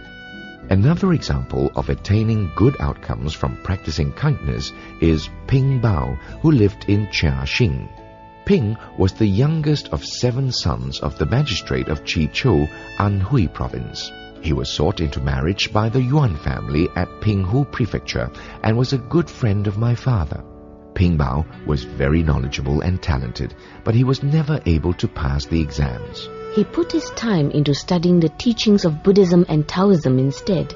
Once, while traveling to Lake Liu, he came to a village and saw a temple in desperate need of repairs. He saw that the statue of Guan Yin Bodhisattva stood wet from the rain which leaked through the roof. Ping took out all his money and gave it to the abbot of the temple, asking him to please use it to restore the temple. The abbot replied, "It will be a very big project. I'm afraid this amount is not enough to complete your wish." Ping Bao then took out all his luxurious belongings and handed them to the abbot. His servant tried to persuade him into keeping his best outfit, but he refused, saying, It does not matter to me. As long as the statue of Kuan Yin Bodhisattva remains undamaged, I do not care if I have to go without clothes. The abbot, with tears in his eyes, exclaimed, To give up money and clothing is not a difficult deed to accomplish, but your deep sincerity is truly rare and precious to encounter. After the temple was repaired, Ping Bao led his father over to visit and spent the night there as well. That night, Ping dreamed of the Dharma protector of the temple, Chi Lan, coming to thank him, saying, Since you have accumulated these merits and virtues, your children and descendants will enjoy having imperial appointments for a long time. Later on, his son and grandson both passed high exams and were appointed as imperial officials. Another example is a person named Li Zi from Jiashan Prefecture. His father used to be a clerk in the prefectural courthouse. Once, Li's father came to know about an innocent man who was given the death penalty. He attempted to plead this case with his superior. When the prisoner heard about this, he told his wife, I am so indebted to this man who has spoken on my behalf, and I have no way of showing my gratitude. Will you invite him over to our house and offer yourself in marriage? Perhaps this will please him and increase my chances to live. The wife cried as she listened to his request, for she really did not want to do it, but it was the only way she could help her husband in this time of need. So the next day when the clerk came to visit, she offered him wine and told him of her husband's wishes. The clerk refused the offer of marriage, but continued with great effort to clear the case. When at last the prisoner was released, he and his wife both went to his house to thank him. The man said, One with such virtue as yours is truly rare to encounter these days. How can I show my gratitude? You do not have a son. Please, allow me to offer my daughter in marriage to you. This is the only way I can repay you. Please accept. So the clerk accepted, and soon afterwards she bore him his son, Li Zi. Li passed the higher level imperial exam when he was just 20 years old. Li's son Gao and grandson Lu and great-grandson Da Luan all passed high examinations and received imperial appointments. The 10 examples above all tell of the different deeds cultivated by different people. Although their actions differ, their intent was the same, to do good. If we were to examine goodness closely, we would find that there are many different kinds. There is real goodness and false goodness, honest goodness and crooked goodness, hidden goodness and visible goodness, seeming goodness and unseeming goodness, improper goodness and proper goodness, half goodness and full goodness, big goodness and small goodness, and finally, difficult goodness and easy goodness. These different types of goodness each have their own reason, which should be carefully learned and understood. If we practice kind deeds but do not learn the way to differentiate between right and wrong, we may end up doing harm instead of good. Now, I will explain the different types of goodness one by one. What is real goodness and false goodness? Once upon a time, in the Yuan Dynasty, a group of scholars went to pay homage to Master Zhong Feng on Tianmu Mountain. They asked, Buddhist teachings often speak of the retributions for good and evil. They say it is like the shadow, following the body wherever it goes. This is saying that doing good will always have its reward, and doing evil will always have its punishments. Then why is it that there are people who practice kind deeds, but their family and descendants are not prosperous and successful? On the other hand, there are evil and wicked people who do bad things, but their family and descendants do quite well. Where has the law of cause and effect gone to? Is there no standard in the Buddha's teachings? Master Zhong Feng answered him saying, Common people are blinded by worldly views. They have not cleansed their minds of impurities and cannot see with true perception. Therefore, they look upon true goodness as evil and mistaken true evil as goodness. This is very common nowadays. Furthermore, these people do not blame themselves for bad perception on their part, but instead blame the heavens for their misfortunes. Goodness is goodness, and evil is evil. How can they be mistaken for each other? Hearing this, Master Zhongfeng asked each of them to express their thoughts on what was good and what was evil. One of them said, To yell at and beat others is evil. To respect and treat others in a mannerly way is good. Master Zhongfeng answered, Not necessarily. Another scholar said, Being greedy for wealth and taking another's money is evil. Not being greedy and abiding by proper ways is good. Master Zhongfeng said, Not necessarily. The remaining scholars all expressed their own views on what was good and what was evil, but Master Zhongfeng still replied, Not necessarily.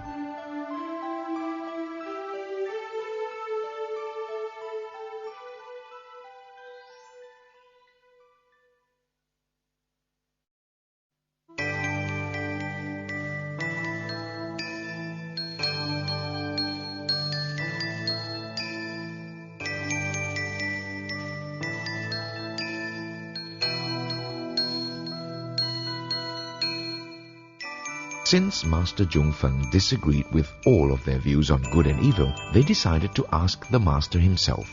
They questioned, So what is really considered good and what is really considered evil?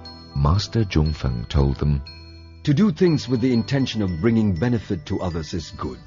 To do things for the sake of oneself is evil. If what you do is for the sake of benefiting another, then it does not matter if you yell at him or beat him. That is still considered good. If your intention is for self-benefit, then regardless of your appearance of respect and courtesy, it is still considered evil. Therefore, when one practices kind deeds with the sole intention of benefiting others, this is considered as benefiting the public. And if it's public, then it is real goodness. If you only think for yourself while doing kind acts, then that is considered private benefit, and that is false goodness. When kindness springs from within the heart, it is real goodness. When one does good just for the sake of doing a good deed, then it is false. Also, when one does good without expecting anything in return, it is considered real goodness. When one practices kind deeds for some other purpose than to benefit others, it is false. These differences should all be scrutinized by those who wish to practice true kindness. What is honest goodness and crooked goodness? People nowadays often look upon a conservative and nice person as a good and kind person. However, the ancient sages and saints have shown that they prefer those who are courageous and hold high goals for themselves. This is because those with courage and high goals are easier to teach and guide and will someday reach accomplishment in life, while those who are overly careful and conservative will never amount to anything. As for those who appear to be conservative and careful in their everyday actions, they may be liked by all, but because of their weak personality, they easily go along with everything, unable to think for themselves. Sages often speak of them as thieves of virtue. From this, we can see that the viewpoint of common folk greatly differs from that of the saints and sages. What common people may view as goodness, a saint in fact proclaims to be evil. What appears to be evil to the common people, a saint perceives as true kindness. This applies to other matters as well. Heaven, earth, gods and spirits all look upon good and evil from the same viewpoint as the sages. The kind man finds himself rewarded for his kind deeds, and the wicked man suffers for his evil doings. Whatever the sages perceive as right, they too see the same way. They do not view things from the same perspective as do commoners. Therefore, those who wish to accumulate merit must not be deceived and affected by the sights and sounds of the world, and should practice with a true and humble heart, not for the purpose of pleasing others and acquiring respect. one must protect one's heart from deviant and impure thoughts. Honest goodness comes from the thought to help all others, and crooked goodness arises from the thought of greed in wishing only to please people. In harboring love for others, this is being honest, and in harboring thoughts of hatred and jealousy, this is being crooked. Honest goodness is when one is respectful, and crookedness is when one acts without sincerity. These should all be carefully differentiated. What is hidden goodness and visible goodness? When one does something good and people know about it, it is called visible goodness. When one does something good and no one knows about it, it is called hidden virtue. Those with hidden virtues will naturally be known by the heavens and will be rewarded. Those who practice visible goodness are known by people, and they enjoy fame. Fame itself is a fortune, but fame is not favored by heaven and earth, for heaven and earth do not like those who seek fame. We can see that those who have great fame but lack the virtues supporting it will eventually encounter some kind of unthinkable adversity. A person who truly has not done any wrong but continues to be falsely accused by others will have descendants who will suddenly become prosperous and successful. From this, we can see how important it is to know the minute differences between hidden and visible goodness. We cannot afford to mistake them. In performing good deeds, there is also what seems to be goodness but is actually not, and what does not appear to be goodness but actually is. For example, in the spring-autumn period, there was a country named Lu. Because there were other countries which took their citizens as slaves or servants, the country of Lu made a law which rewarded those who paid the ransom to regain the freedom of their fellow citizens. At that time, Confucius had a very rich student named Zigong. Although Zigong paid for the ransom to free his people, he did not accept the reward for doing such a deed. He did it out of good intention, seeking only to help others and not for the reward money. But when Confucius heard this, he was very unhappy and scolded him, saying, You acted wrongly in this matter. When saints and sages undertake anything, they strive to improve the social demeanor, teaching the common folk to be good and decent people. One should not do something just because one feels like it. In the country of Lu, the poor outnumber the wealthy. By refusing the reward, you lead others to think that accepting the reward money is being greedy. Thus, all the poor people and others who do not wish to appear greedy will hesitate to pay for ransom in the future. Only very rich people will have a chance to practice this deed. If this happens, no one will pay the ransom to free our people again.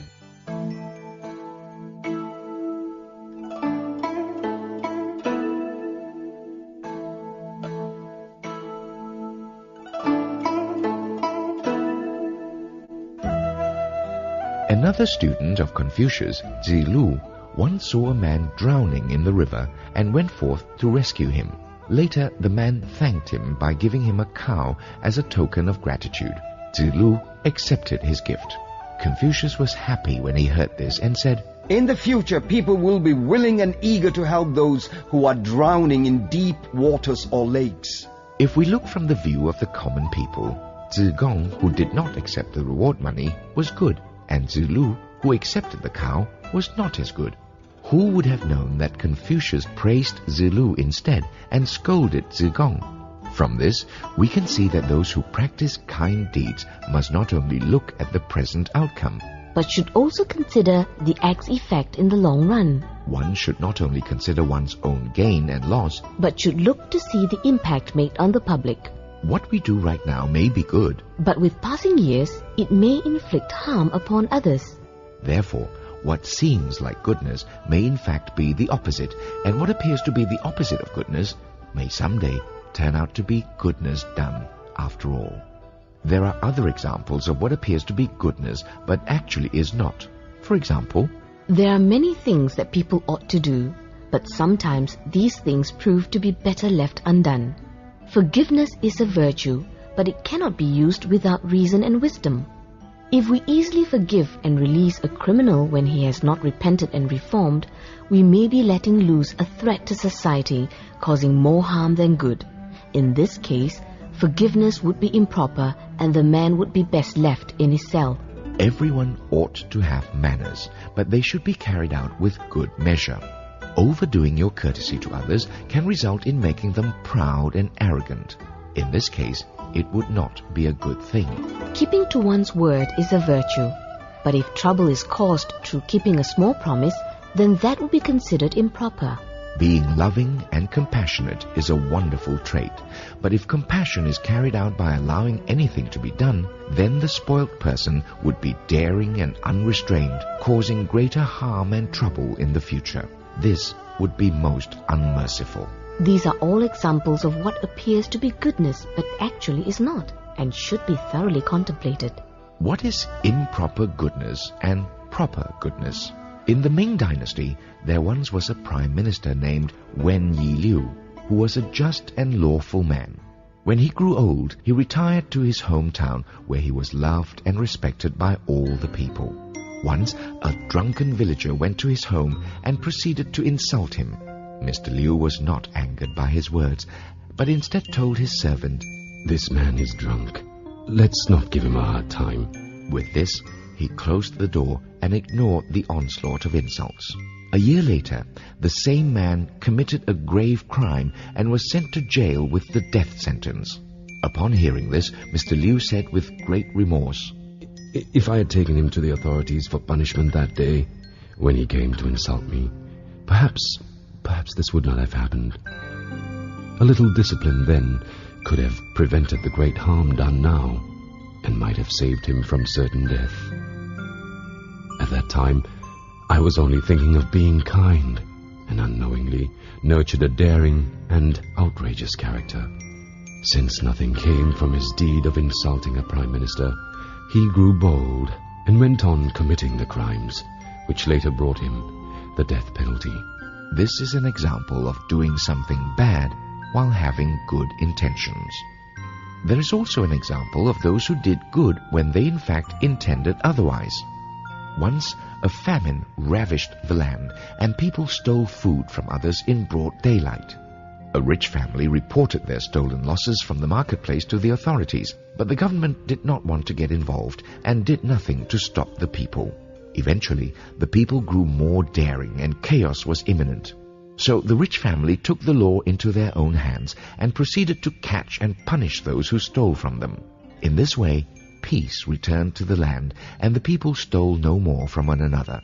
It was with selfish intentions that the rich family acted, but the result of their deeds actually did everyone a great benefit.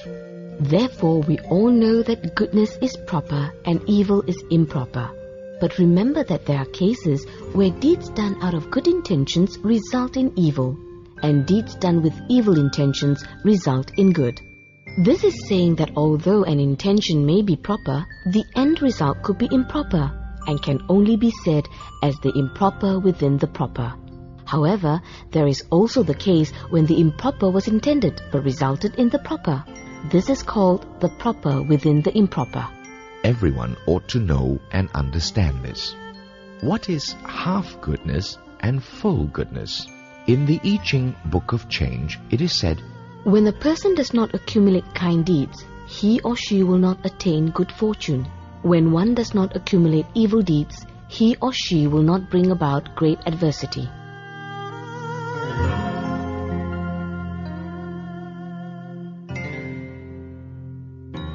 The accumulation of kind and evil deeds greatly determines our future.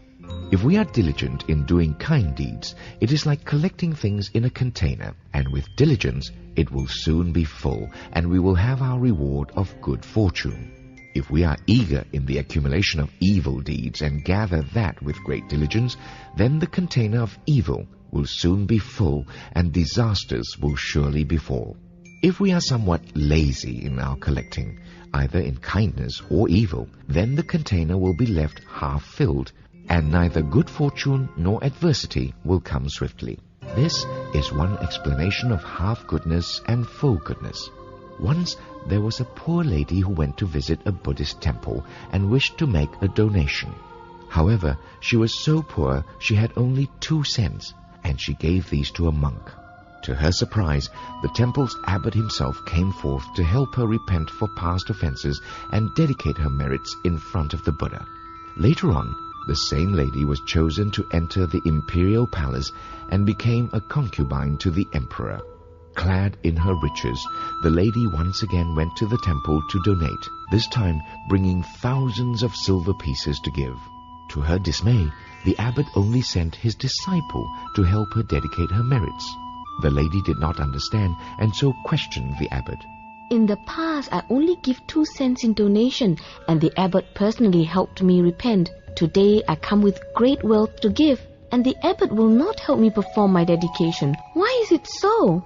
The abbot answered her, saying, Though the money you gave in the past was scant, it came from a true and sincere heart, and it was necessary for me to repay your sincerity by personally performing your dedications. Today, although your donation is many folds more, the heart of giving is not quite as true and sincere as before.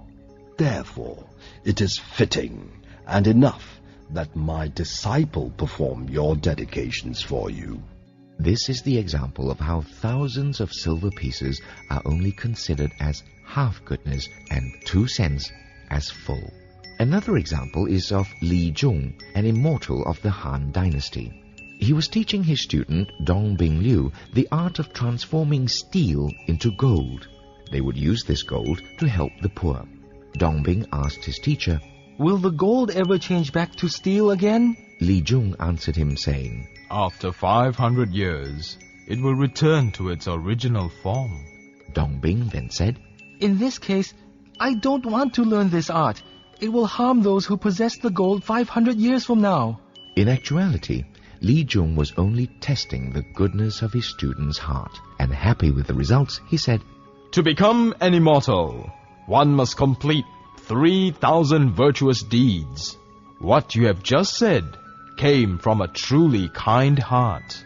Your 3,000 deeds are fulfilled. This was another example of half goodness and whole goodness. When we perform a kind deed, it is best if we can do it out of our innermost sincerity, not seeking rewards or noting in our minds how much we have done. If we practice thus, then all our good deeds will reach fulfillment and success. If instead we always think of the deeds we have performed, looking for a reward of some kind, then no matter how diligently we practice in an entire lifetime, the deeds will still be considered as half goodness. For example, when we donate money to the poor, we can practice what is called pure donation. In this type of giving, we do not linger on the thought of I who is giving, or dwell on the importance of the object I am giving away, or think of who the receiver is. We are simply giving, and it is out of true sincerity and respect. When we give with pure donation, then 1 tau of rice can bring boundless fortune, and the merit from giving 1 cent can wipe away the sins of 1,000 kalpas. If we always keep in our mind the good we have done and expect rewards for our actions, then even a donation of 200,000 gold pieces would still not bear us the reward of a fully good fortune. This is another way of explaining half goodness and full goodness. What is big goodness and small goodness? Once, there was a high-ranking official named Zhong Da Wei, who was led into the spirit world to be judged for his good and bad deeds. The judge there ordered for his records of good and evil to be brought out. When the records arrived, Zhong Da was astounded at the courtyard full of his bad records and at the single scroll which contained his good deeds. The official then ordered for the 2 to be weighed on the scale. Surprisingly, the bad records which had filled the courtyard were lighter than the single scroll of good deeds, which was only as thin as a chopstick. Zhong Da asked the judge, I am barely 40 years old. How could I have committed so many wrongdoings? The judge answered him, When you give rise to a single thought that is improper, it is considered a bad offense there and then. It does not have to be carried out through action to be counted as a wrong. For example, when you see a pretty lady and give rise to improper thoughts, that is considered an offense. Zhong Da then asked him what was recorded in the single scroll of good deeds which outweighed the evil deeds.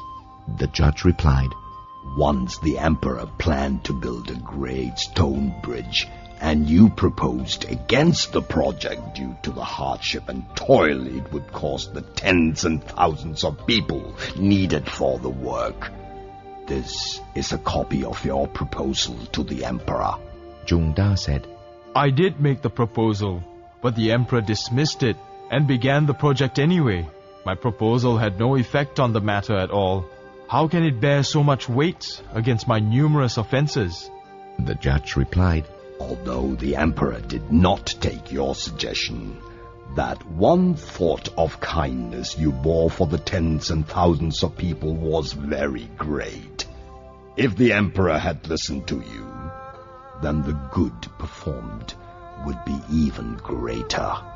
Therefore, when one is determined to do good for the benefit of all people, then a small deed can reap great merits.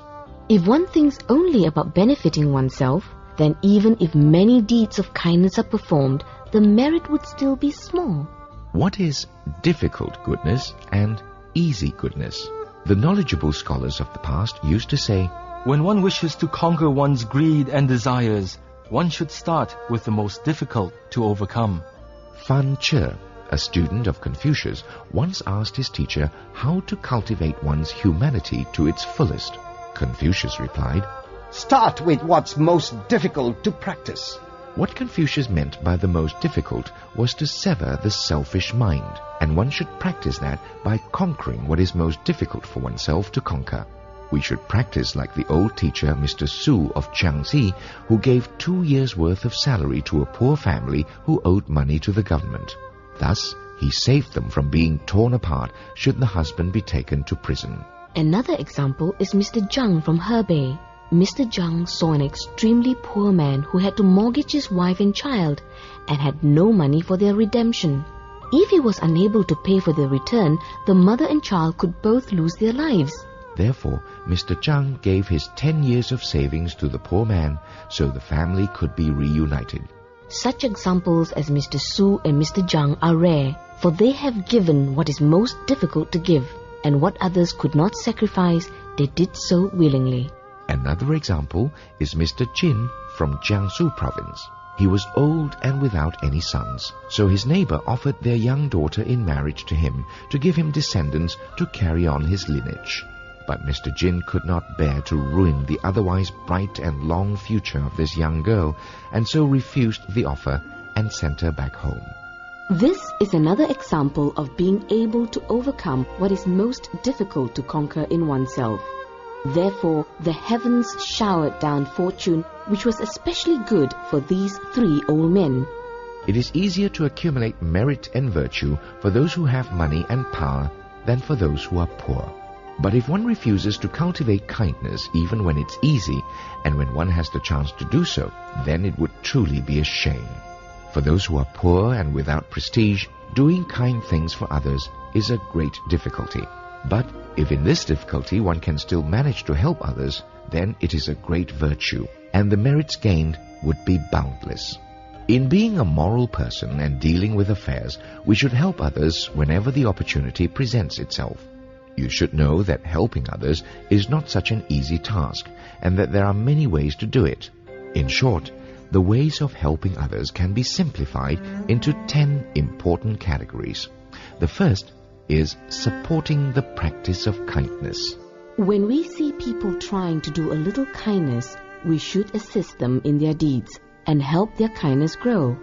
When we see others who wish to do good but cannot accomplish it on their own, we should lend a hand and help them succeed. This is the way we can cultivate supporting the practice of kindness. The second category is harboring love and respect. We should harbor respect towards those who are more knowledgeable, older, or of higher status than we are.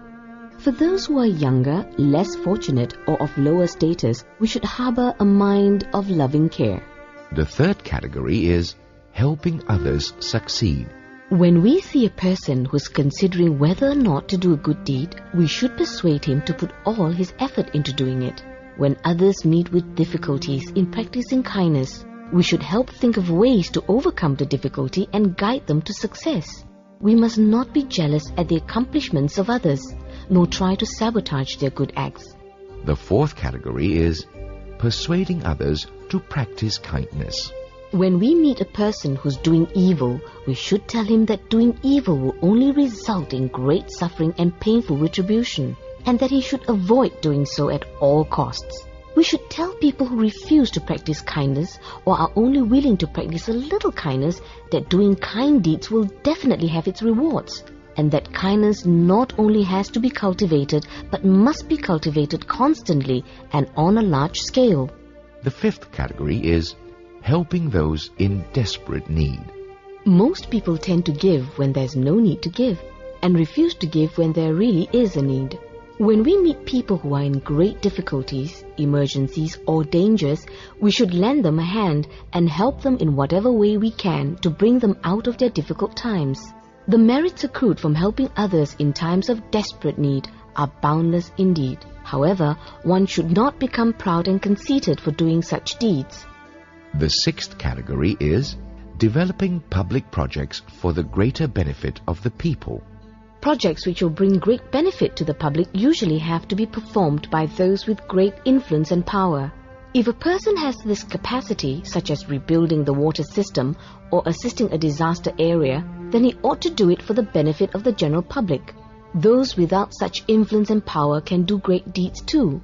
For example, when one sees a small leak in the dam, one can use pebbles and dirt to stop the water and prevent disastrous flooding. Though this act may be small, the effect will not go unnoticed. The seventh category is giving through donation. People of this world love, seek, and even die for money. Who is actually willing to help others by giving their own money away?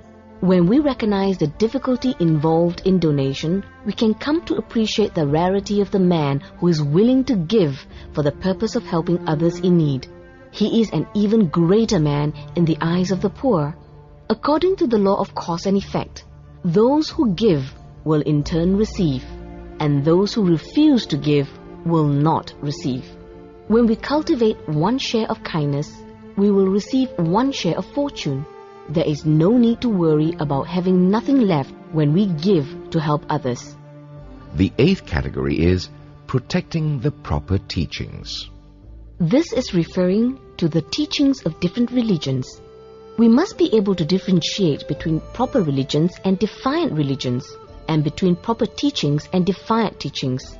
The teachings of defiant religions do great harm to the people's minds and hearts, and naturally should be abolished. On the other hand, teachings with proper wisdom and views, such as that of Buddhism, which promotes kindness and goodness in society, should be supported. If one happens to see others in the act of destroying such proper teachings, one must put forth a complete effort to protect and uphold these teachings. The ninth category is respecting our elders. Anyone who is deeply learned, knowledgeable, has high prestige, or is older than us is considered to be an elder and should be highly regarded and respected. The 10th category is loving and cherishing all living things. We should feel sympathy for all living creatures, even the tiny ants who know of suffering and are afraid to die. How can we kill and eat living beings and not feel the least sorry? Some people even say that these things were meant for human consumption. But there is no logic in this argument, and it is only an excuse for those who desire meat.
already explained the above 10 categories in summary.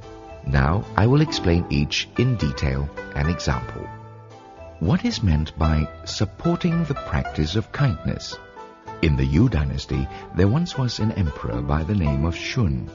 One day, before he became emperor, Shun was watching some fishermen on Lake Leizi. He noticed that all the younger and stronger fishermen took the spots where the water was deep and the fish were abundant, while the older and weaker fishermen were left with the rapids and shallow water where there were very few fish. When Shun saw this situation, he felt sympathy for the older and weaker fishermen and thought of a way to turn the situation around. He decided to join in the fishing party to set an example for the others. Whenever he saw fishermen plunder good fishing spots, he would conceal their forks and never even spoke of their selfishness. When he saw those who were humble and yielding, he praised them everywhere he went and even followed their humble and polite ways. Shun stayed and fished like this for a whole year, until the other fishermen got into the habit of yielding good fishing spots to others. This story of Shun is only an example to show how a person influences others through his actions and not through his speech. It is not meant to encourage people to fish, because fishing is an act of killing. Please refrain from sports which take the lives of others. A wise and intelligent man such as Shun could have easily influenced others with a few words of advice. Why didn't he just say something instead of personally joining the gathering? You should understand that Shun didn't want to use words, but preferred to set an example for others through his actions. Shun wanted those fishermen to feel ashamed of their own selfish behavior and change on their own accord. This really shows how deep and sincere Shun's wish was for others to practice kindness. In today's era of low morality, social breakdown and loss of proper thinking, it is most difficult to find a good standard of behavior. Therefore, when those around us have shortcomings, we should not use our good points to highlight their deficiencies. When the other person is unkind, we should not use our kindness to measure or compare ourselves to them. When others are not as capable as we are, we should not purposely surpass them with our abilities. Even when we are intelligent and competent, these skills should be kept hidden and not boasted of. Instead, we should behave even more humbly than ever. We should look upon our skills and abilities as unimportant, false, and unreal. When someone makes a mistake, we should tolerate it and conceal it, giving them a chance to reform without losing their self-respect. When we let the person keep his dignity, he will be even more careful of his actions in the future. When we see strengths and kindness in others, we should learn from them, praise them, and make their goodness known to others. In daily life, we should refrain from speaking and acting with selfish intentions, but instead seek to benefit society and the public. We can make beneficial laws and regulations for the public to follow. These are the qualities of a great man, since he thinks of the public welfare as more important than his own. What is meant by harboring love and respect for others? Sometimes it is hard to tell from appearance whether a person is a gentleman or a scoundrel, since scoundrels can pretend to be gentlemen. The difference lies in their intentions. A gentleman's intentions are good, and a scoundrel's intentions are wicked. There is a great distance between the two, and they are as different as black and white. Mencius has said, "The difference between gentlemen and common people lies in their intentions." A gentleman's heart is only filled with love and respect for others. There are thousands of different types of people in this world, some close to us, some strangers, some in high class and some in low, some smart while others are not, and some virtuous and some sinful, but nevertheless, they are our fellow mankind. They are like us, alive in flesh and blood, and they have feelings. There isn't a single person whom I should hate and disrespect. When your hearts are full of love and respect for others, it is the same as if your heart is full of love and respect for the saints and sages. When you understand others, it is the same as if you understand the saints and sages. Why? Because all the saints and sages want the people on this earth to lead happy and productive lives. Therefore, if we can love and respect people and make them peaceful and happy, we are doing the job of a saint or sage.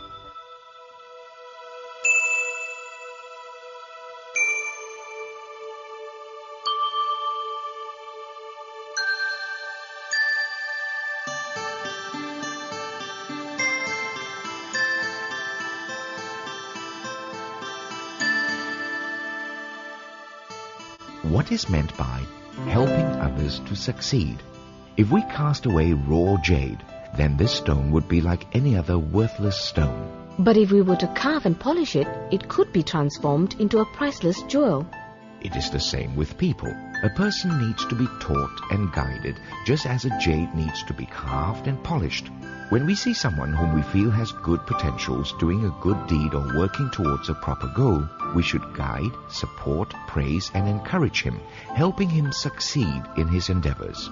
If he is ever wrongly accused by another, you should try to clear his name and share his burden of slander. Only when you have helped him stand on his feet and be a part of good society would you have fulfilled your share of responsibility in helping others to succeed. Most people dislike those who are different from them, such as a scoundrel versus a gentleman, and a bad person versus a good person. In villages, there are usually more bad people than virtuous ones. Since there are always more bad people around, a good person is often taken advantage of. Therefore, a good person often has a hard time standing on his own. Frankness and modesty are the usual characteristics of good people. They do not care much for their appearance. On the other hand, an average uneducated person often only pays attention to another's outer appearance. They like to gossip and make accusations, so striving to do good turns out to be quite a challenge. A good person can easily be wrongly accused. When this happens, it is entirely up to the goodness and virtue of an elder to correct the actions of those who are bad and guide them back to the right track. It is also up to these elders to protect and help those who are good and need to stand on their own. The highest merit is achieved by those who can preserve good and rid evil. What is meant by persuading others to practice kindness? As humans, we all have a conscience, but chasing after wealth and fame has kept us constantly busy and forgetful of our good conscience. We have become willing to stoop very low as long as there is something to be gained from it. When a friend is about to ignore his good conscience to do something unworthy, we must remind and warn him, hoping to wake him from his muddled state of mind. It is like waking up someone when they're having a nightmare. It is up to us to shake them into reality. When a person is undergoing a long spell of depression, we have to pull him out of it and help him clear his mind. You are most virtuous if you can treat your friends with such kindness. A scholar named Han once said, By word of mouth, one can only persuade and influence another momentarily. It is easily forgotten with the passing of time and events.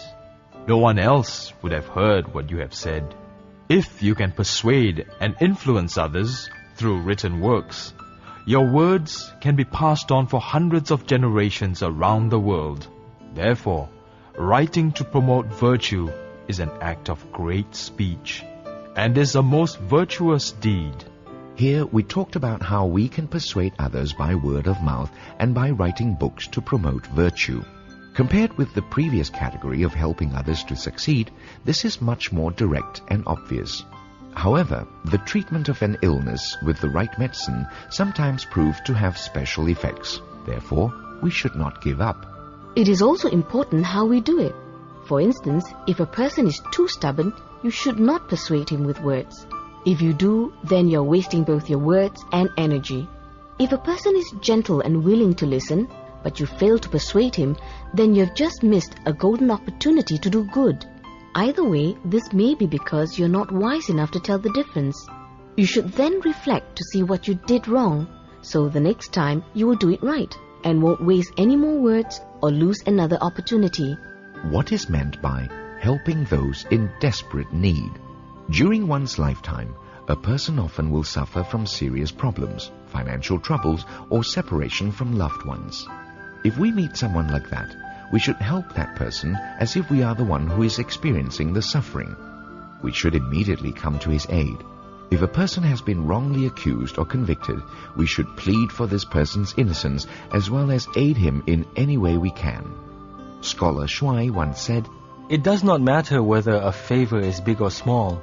What counts is that it's done at a time when others need it most.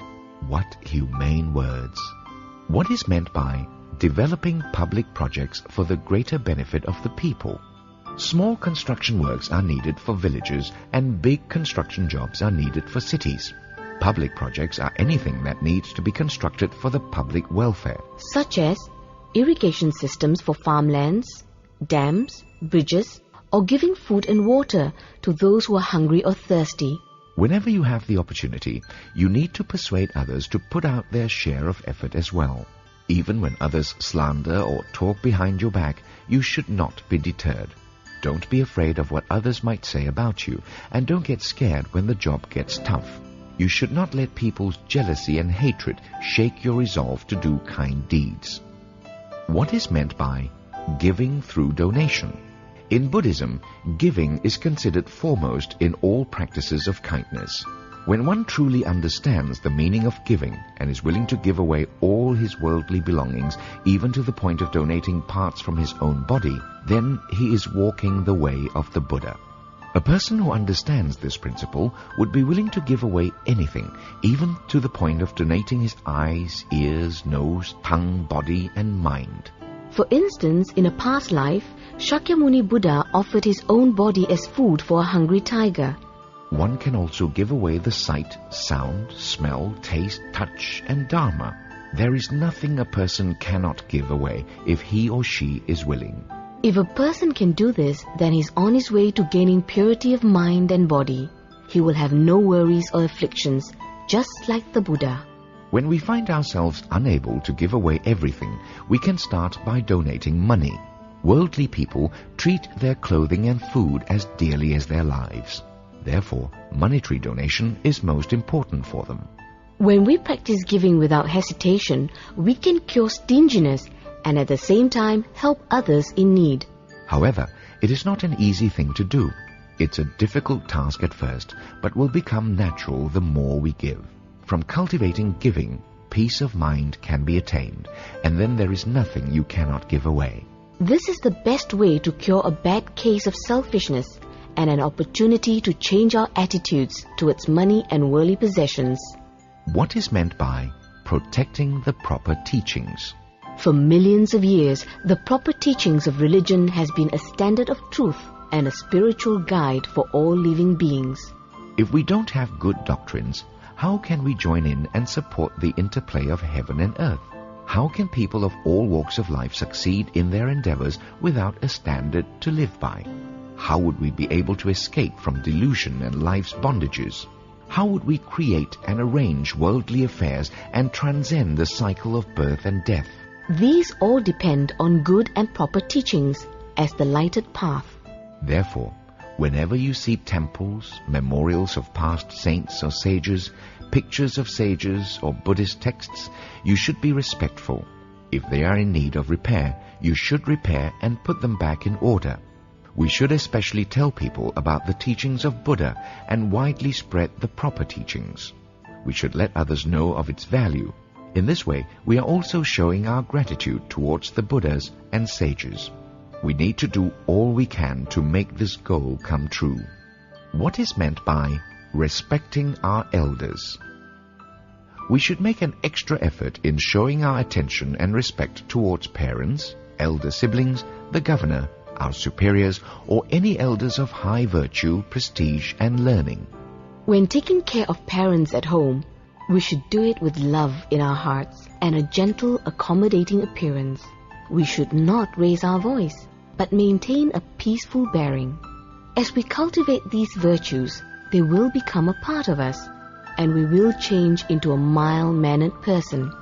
This is the way we can touch the hearts of heaven and evoke a response. When carrying out deeds for our superiors or the government, we should follow the rules even when we aren't obliged to. We shouldn't try to slack off just because our superiors don't know what we are doing. Before we convict someone of a crime, regardless of whether the crime is serious or not, we should investigate carefully and handle the case with justice. We should not abuse the power and rights given to us by our superiors. When you face the emperor, you should respect him with the same respect as if you were facing the heavens. This is the correct behavior handed down from our ancestors. It has a direct and important effect on your hidden goodness. Look at all the families who practiced loyalty and filial piety. Their descendants prosper for a long time and have bright futures. Therefore, we should follow their example and practice with caution. What is meant by loving and cherishing all living things? We should know that a heart of compassion is what makes a man. Mencius once said, A man is not human if he does not feel compassion. a person in search of the virtue of mercy and kindness looks out for his heart of compassion. A person who wants to accumulate merits also cultivates a compassionate heart. A person with compassion is a kind, virtuous and merciful person, while one without compassion for others is unkind and without morals. It's stated in the Ethical Code of the Chu Dynasty, In January, when most animals are bearing young, female species are not to be used for sacrificial purposes. Mencius once said, A gentleman will not live near the kitchen. This is to protect a compassionate heart, since a lot of slaughtering is done in the kitchen. Therefore, our forefathers did not eat meat under 4 circumstances. First is, if they heard the killing. Second is, if they saw the killing. Third is, if the animal was raised by them. And fourth is, if the animal was killed for their sake. If you are not vegetarian but wish to cultivate compassion, then you can learn from our ancestors by eating less meat. According to the Buddha's teachings, living beings are born as animals as a result of having accumulated bad karma in their previous lives. After they pay their dues in retribution, they can be born as humans again. If they are willing to cultivate as a man, they can even become Buddhas. The meat I eat today may be the flesh of a future Buddha. An animal we see today may have been a man in his previous life. It is then possible that this animal was my parent, wife, son, a relative, or a friend. Presently, I am human, and they are animals. To kill and eat them would be making enemies of those I used to love. If I eat them today, perhaps in the future they will become human again, while I become an animal due to my sins of killing. In their revenge, I will have to undergo the same suffering of being killed and eaten. When we think thus, how dare we kill? How can we swallow a morsel of that flesh? Besides, even if the meat does taste good, the taste only lasts from the mouth to the throat. After we swallow, there's nothing left to taste. There is no difference between eating meat and vegetables. Why would you want to kill when there's no good behind it? Even if you cannot quit eating meat altogether, you should still try to gradually reduce your meat intake until vegetarianism is accomplished. In this way, you can reach a higher state of compassion within your heart. We should refrain from killing any living creature, even insects. Man makes silk from the cocoons of silkworms. The cocoons have to be boiled in water first, with the silkworms inside. Think about it. How many silkworms lose their lives in the process? When we cultivate the land for farming, how many insects have to be killed? Are you aware of the cost of lives involved in our everyday food and clothing? We kill to support ourselves. Therefore, we should be conservative and cherish the food and clothing we have. To waste them would create the same sin as killing. How often have we unknowingly harmed or stepped on a living creature? With a little awareness, we can prevent this from happening.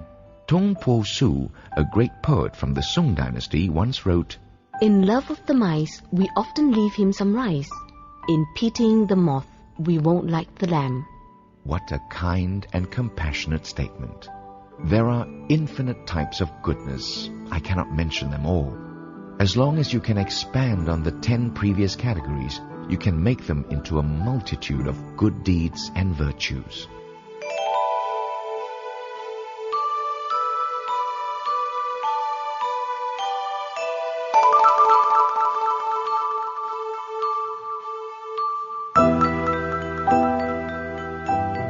The fourth lesson, the benefit of the virtue of humility.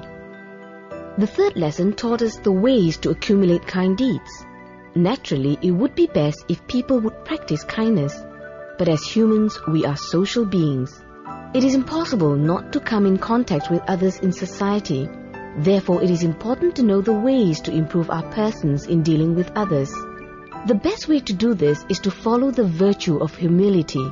A humble person in society receives support and trust from the general public. If a person understands the virtue of humility, he is the person who also understands the importance of constant self-improvement. This constant self-improvement not only includes the search for higher knowledge, but also encompasses the need to be more humane, to perform better in daily duties, and to improve communication with friends.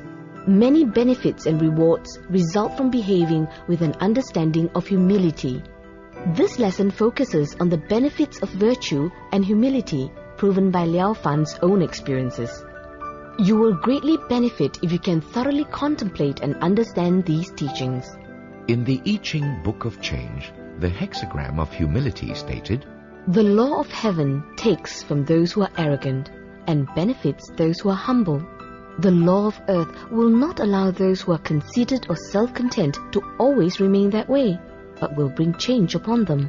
The humble will not wither, but shall be replenished, just as flowing water fills up lower places on the ground as it passes by. The law of spirits and gods bring harm to those who are arrogant and fortune to those who are humble. Even the laws of men despise the arrogant and like the humble. Therefore, heaven, earth, spirits, gods, and people all prefer humility over arrogance. In the I Ching Book of Change, the 64 hexagrams talk about the constant changes and interactions of heaven and earth, yin and yang. The book teaches a person how to become more humane. Every hexagram contains both good and bad outcomes. The bad outcomes of a hexagram warn people to stop doing evil and to practice kind deeds.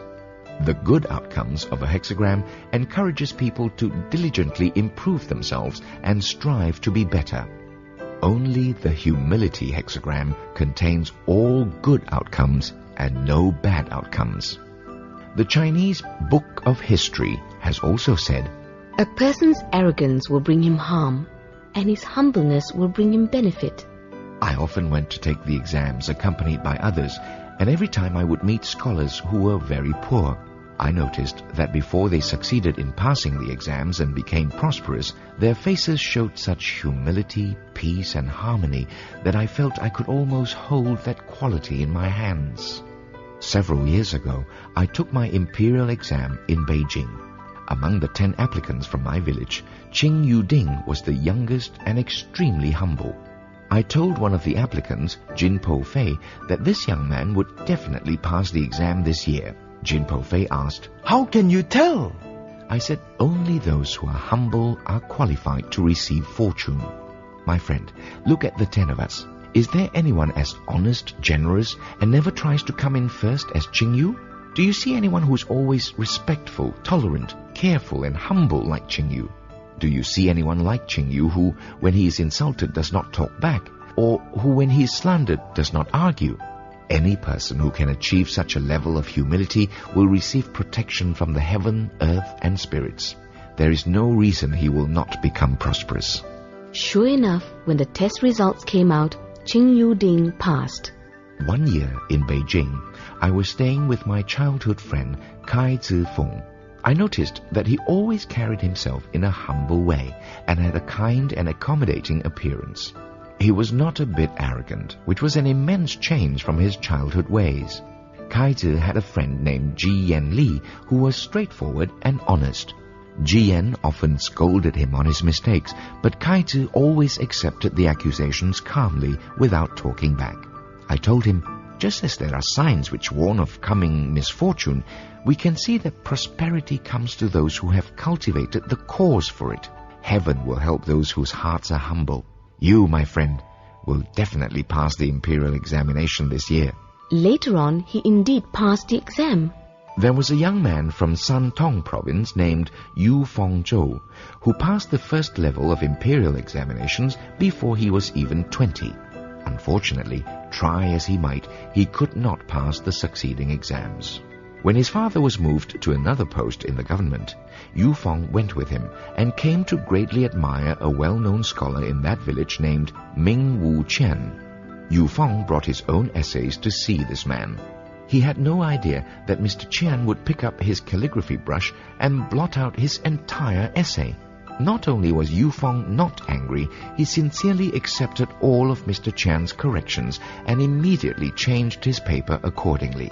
A young man who could be that humble and showed such willingness to improve himself was very rare indeed. The following year, Yu Feng passed the imperial examination.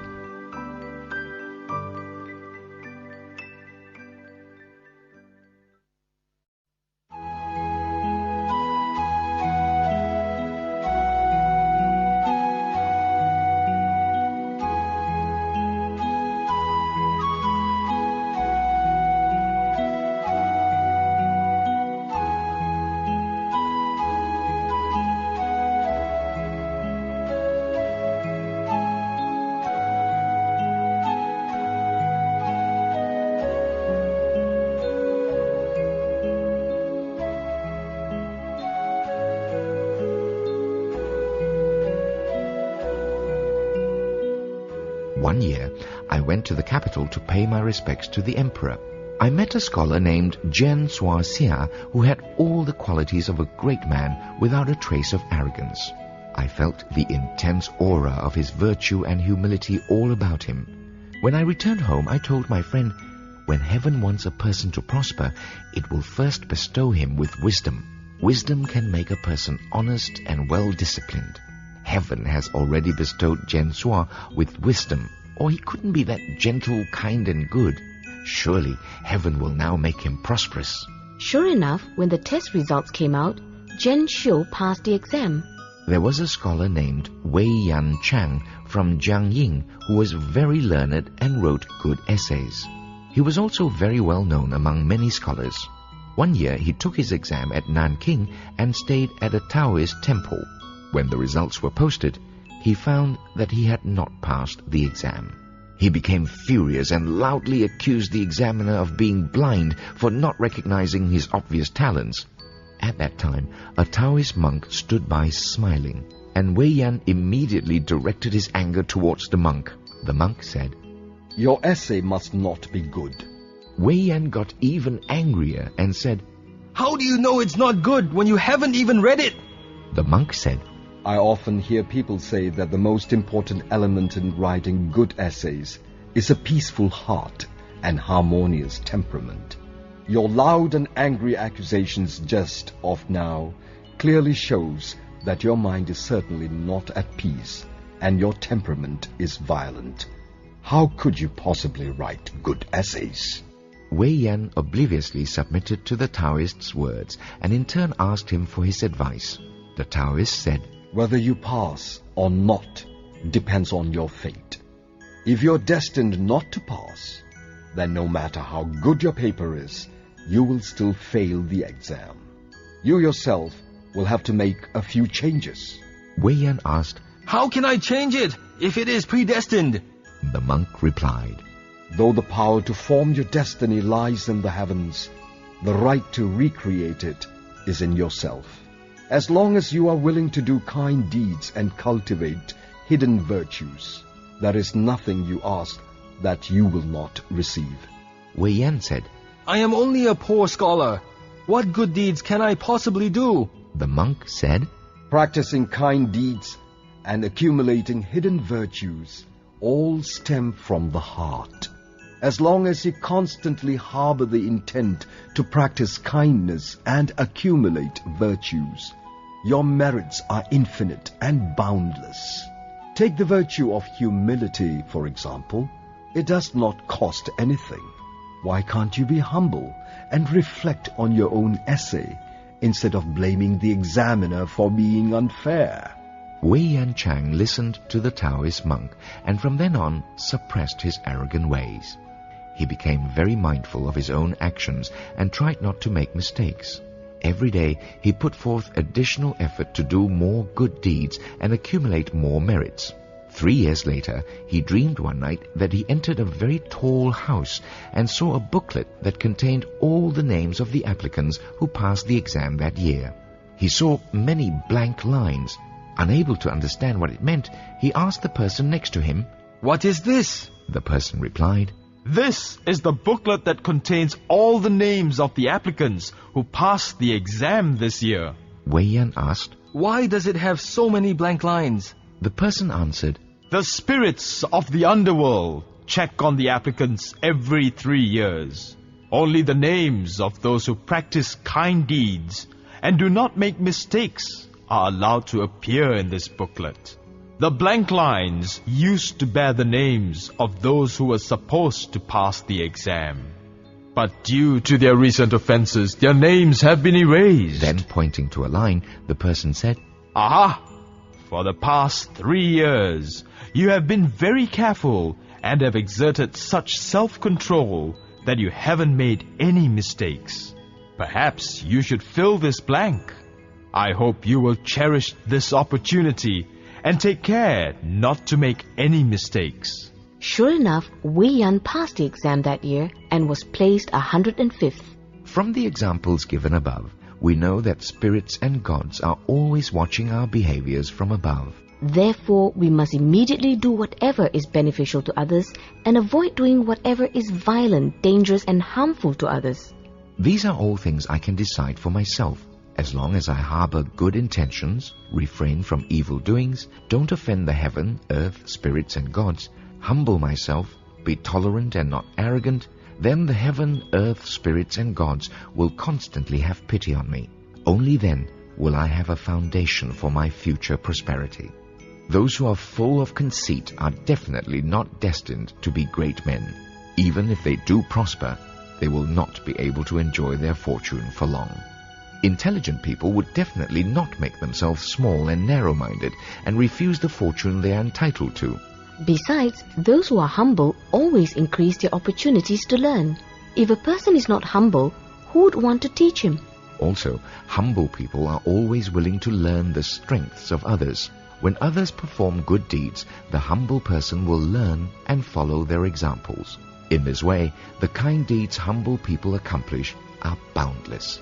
For those who wish to cultivate and improve upon their virtues, they especially cannot do without the virtue of humility. The ancients had an old saying, Those who have their hearts set on attaining success and fame will surely attain success and fame. Those who have their hearts set on attaining wealth and position will surely attain wealth and position. A person who has great and far-reaching goals is like a tree having roots. A tree with roots will eventually sprout into branches, flowers, and leaves. A person who has set down great and far-reaching goals must humble himself in every thought and try to relieve another's burden, even if the occurrence is as insignificant as a speck of dust. If you can reach this level of humility, you will naturally touch the hearts of heaven and earth. Furthermore, I am the creator of my own prosperity. If I truly want to create it, I will certainly succeed. Look at the applicants who sought for fame and wealth in the beginning. They did not harbor a sincere heart. It was only a passing notion. When they fancied it, they sought it. When their interest dropped, they stopped. Mencius once told Emperor Xuanqi, "Your Highness has a love for music, but your love for music is only a personal pleasure. If you can expand from the heart, which seeks after personal happiness, to that of sharing happiness with all your subjects, and make them just as happy as you are, then surely the nation is bound to prosper."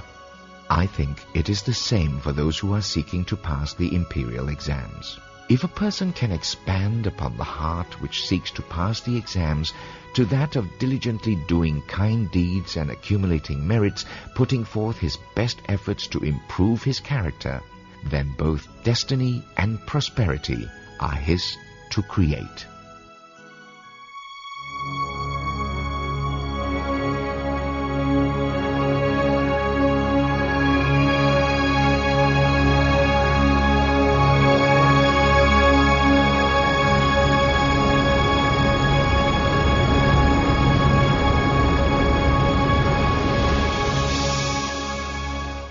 Dear listeners and friends, we hope you have benefited from listening to Liao-Fan's 4 lessons and will acquire the same spirit in creating your own destiny. We encourage everyone to do their best in refraining from evil and practicing kindness. The teachings in Liao-Fan's 4 lessons can lift the morale of the public and transform our society into one of peace and harmony. We welcome all interested parties to sponsor the distribution of this audiobook as teaching material for schools and colleges.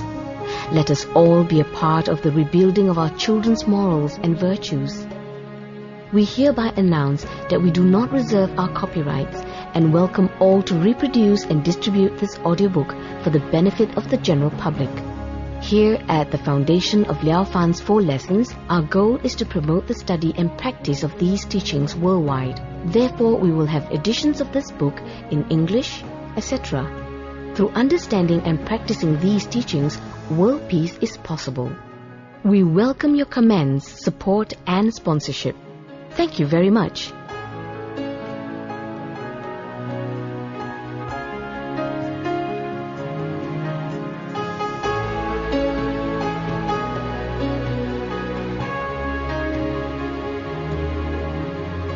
Congratulations on finishing Liao-Fan's 4 lessons. Hopefully, it has awakened feelings of joy and virtue in your heart. The primary teaching of Liao-Fan is the accumulating of merit. There is a saying in China, A person with virtue will keep his accumulated merit, while a person without virtue will lose it. the survival and prosperity of the individual, the community and the nation is closely related to the merits generated by all members of the society.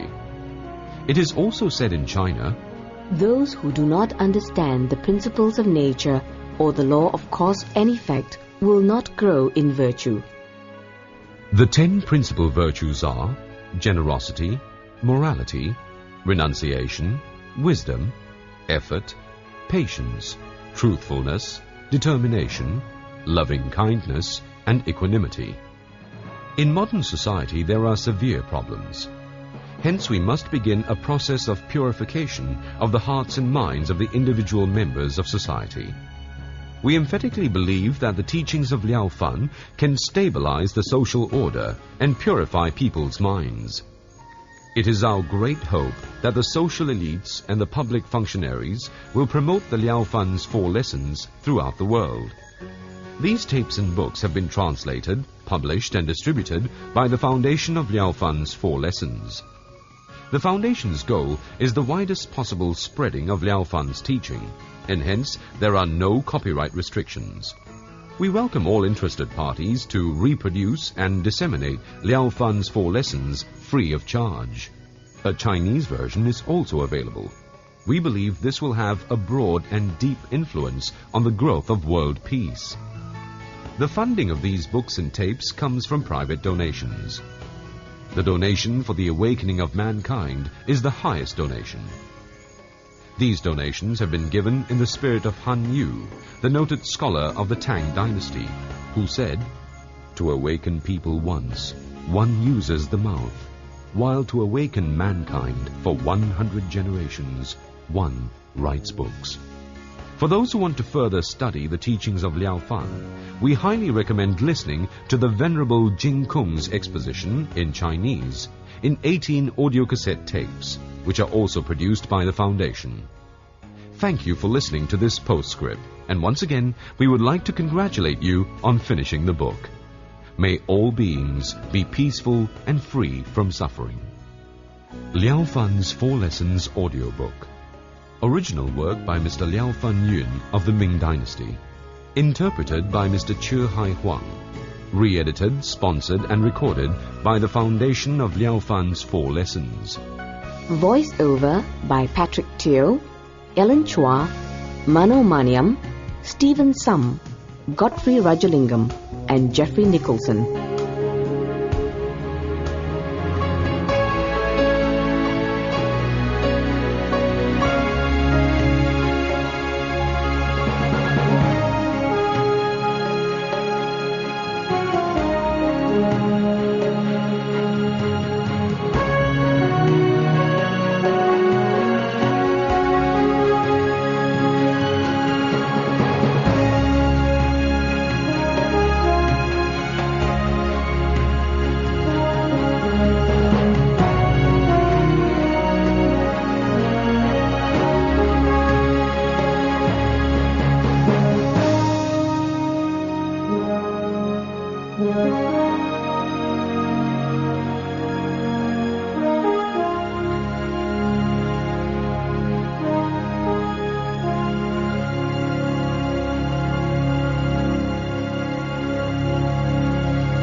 Namo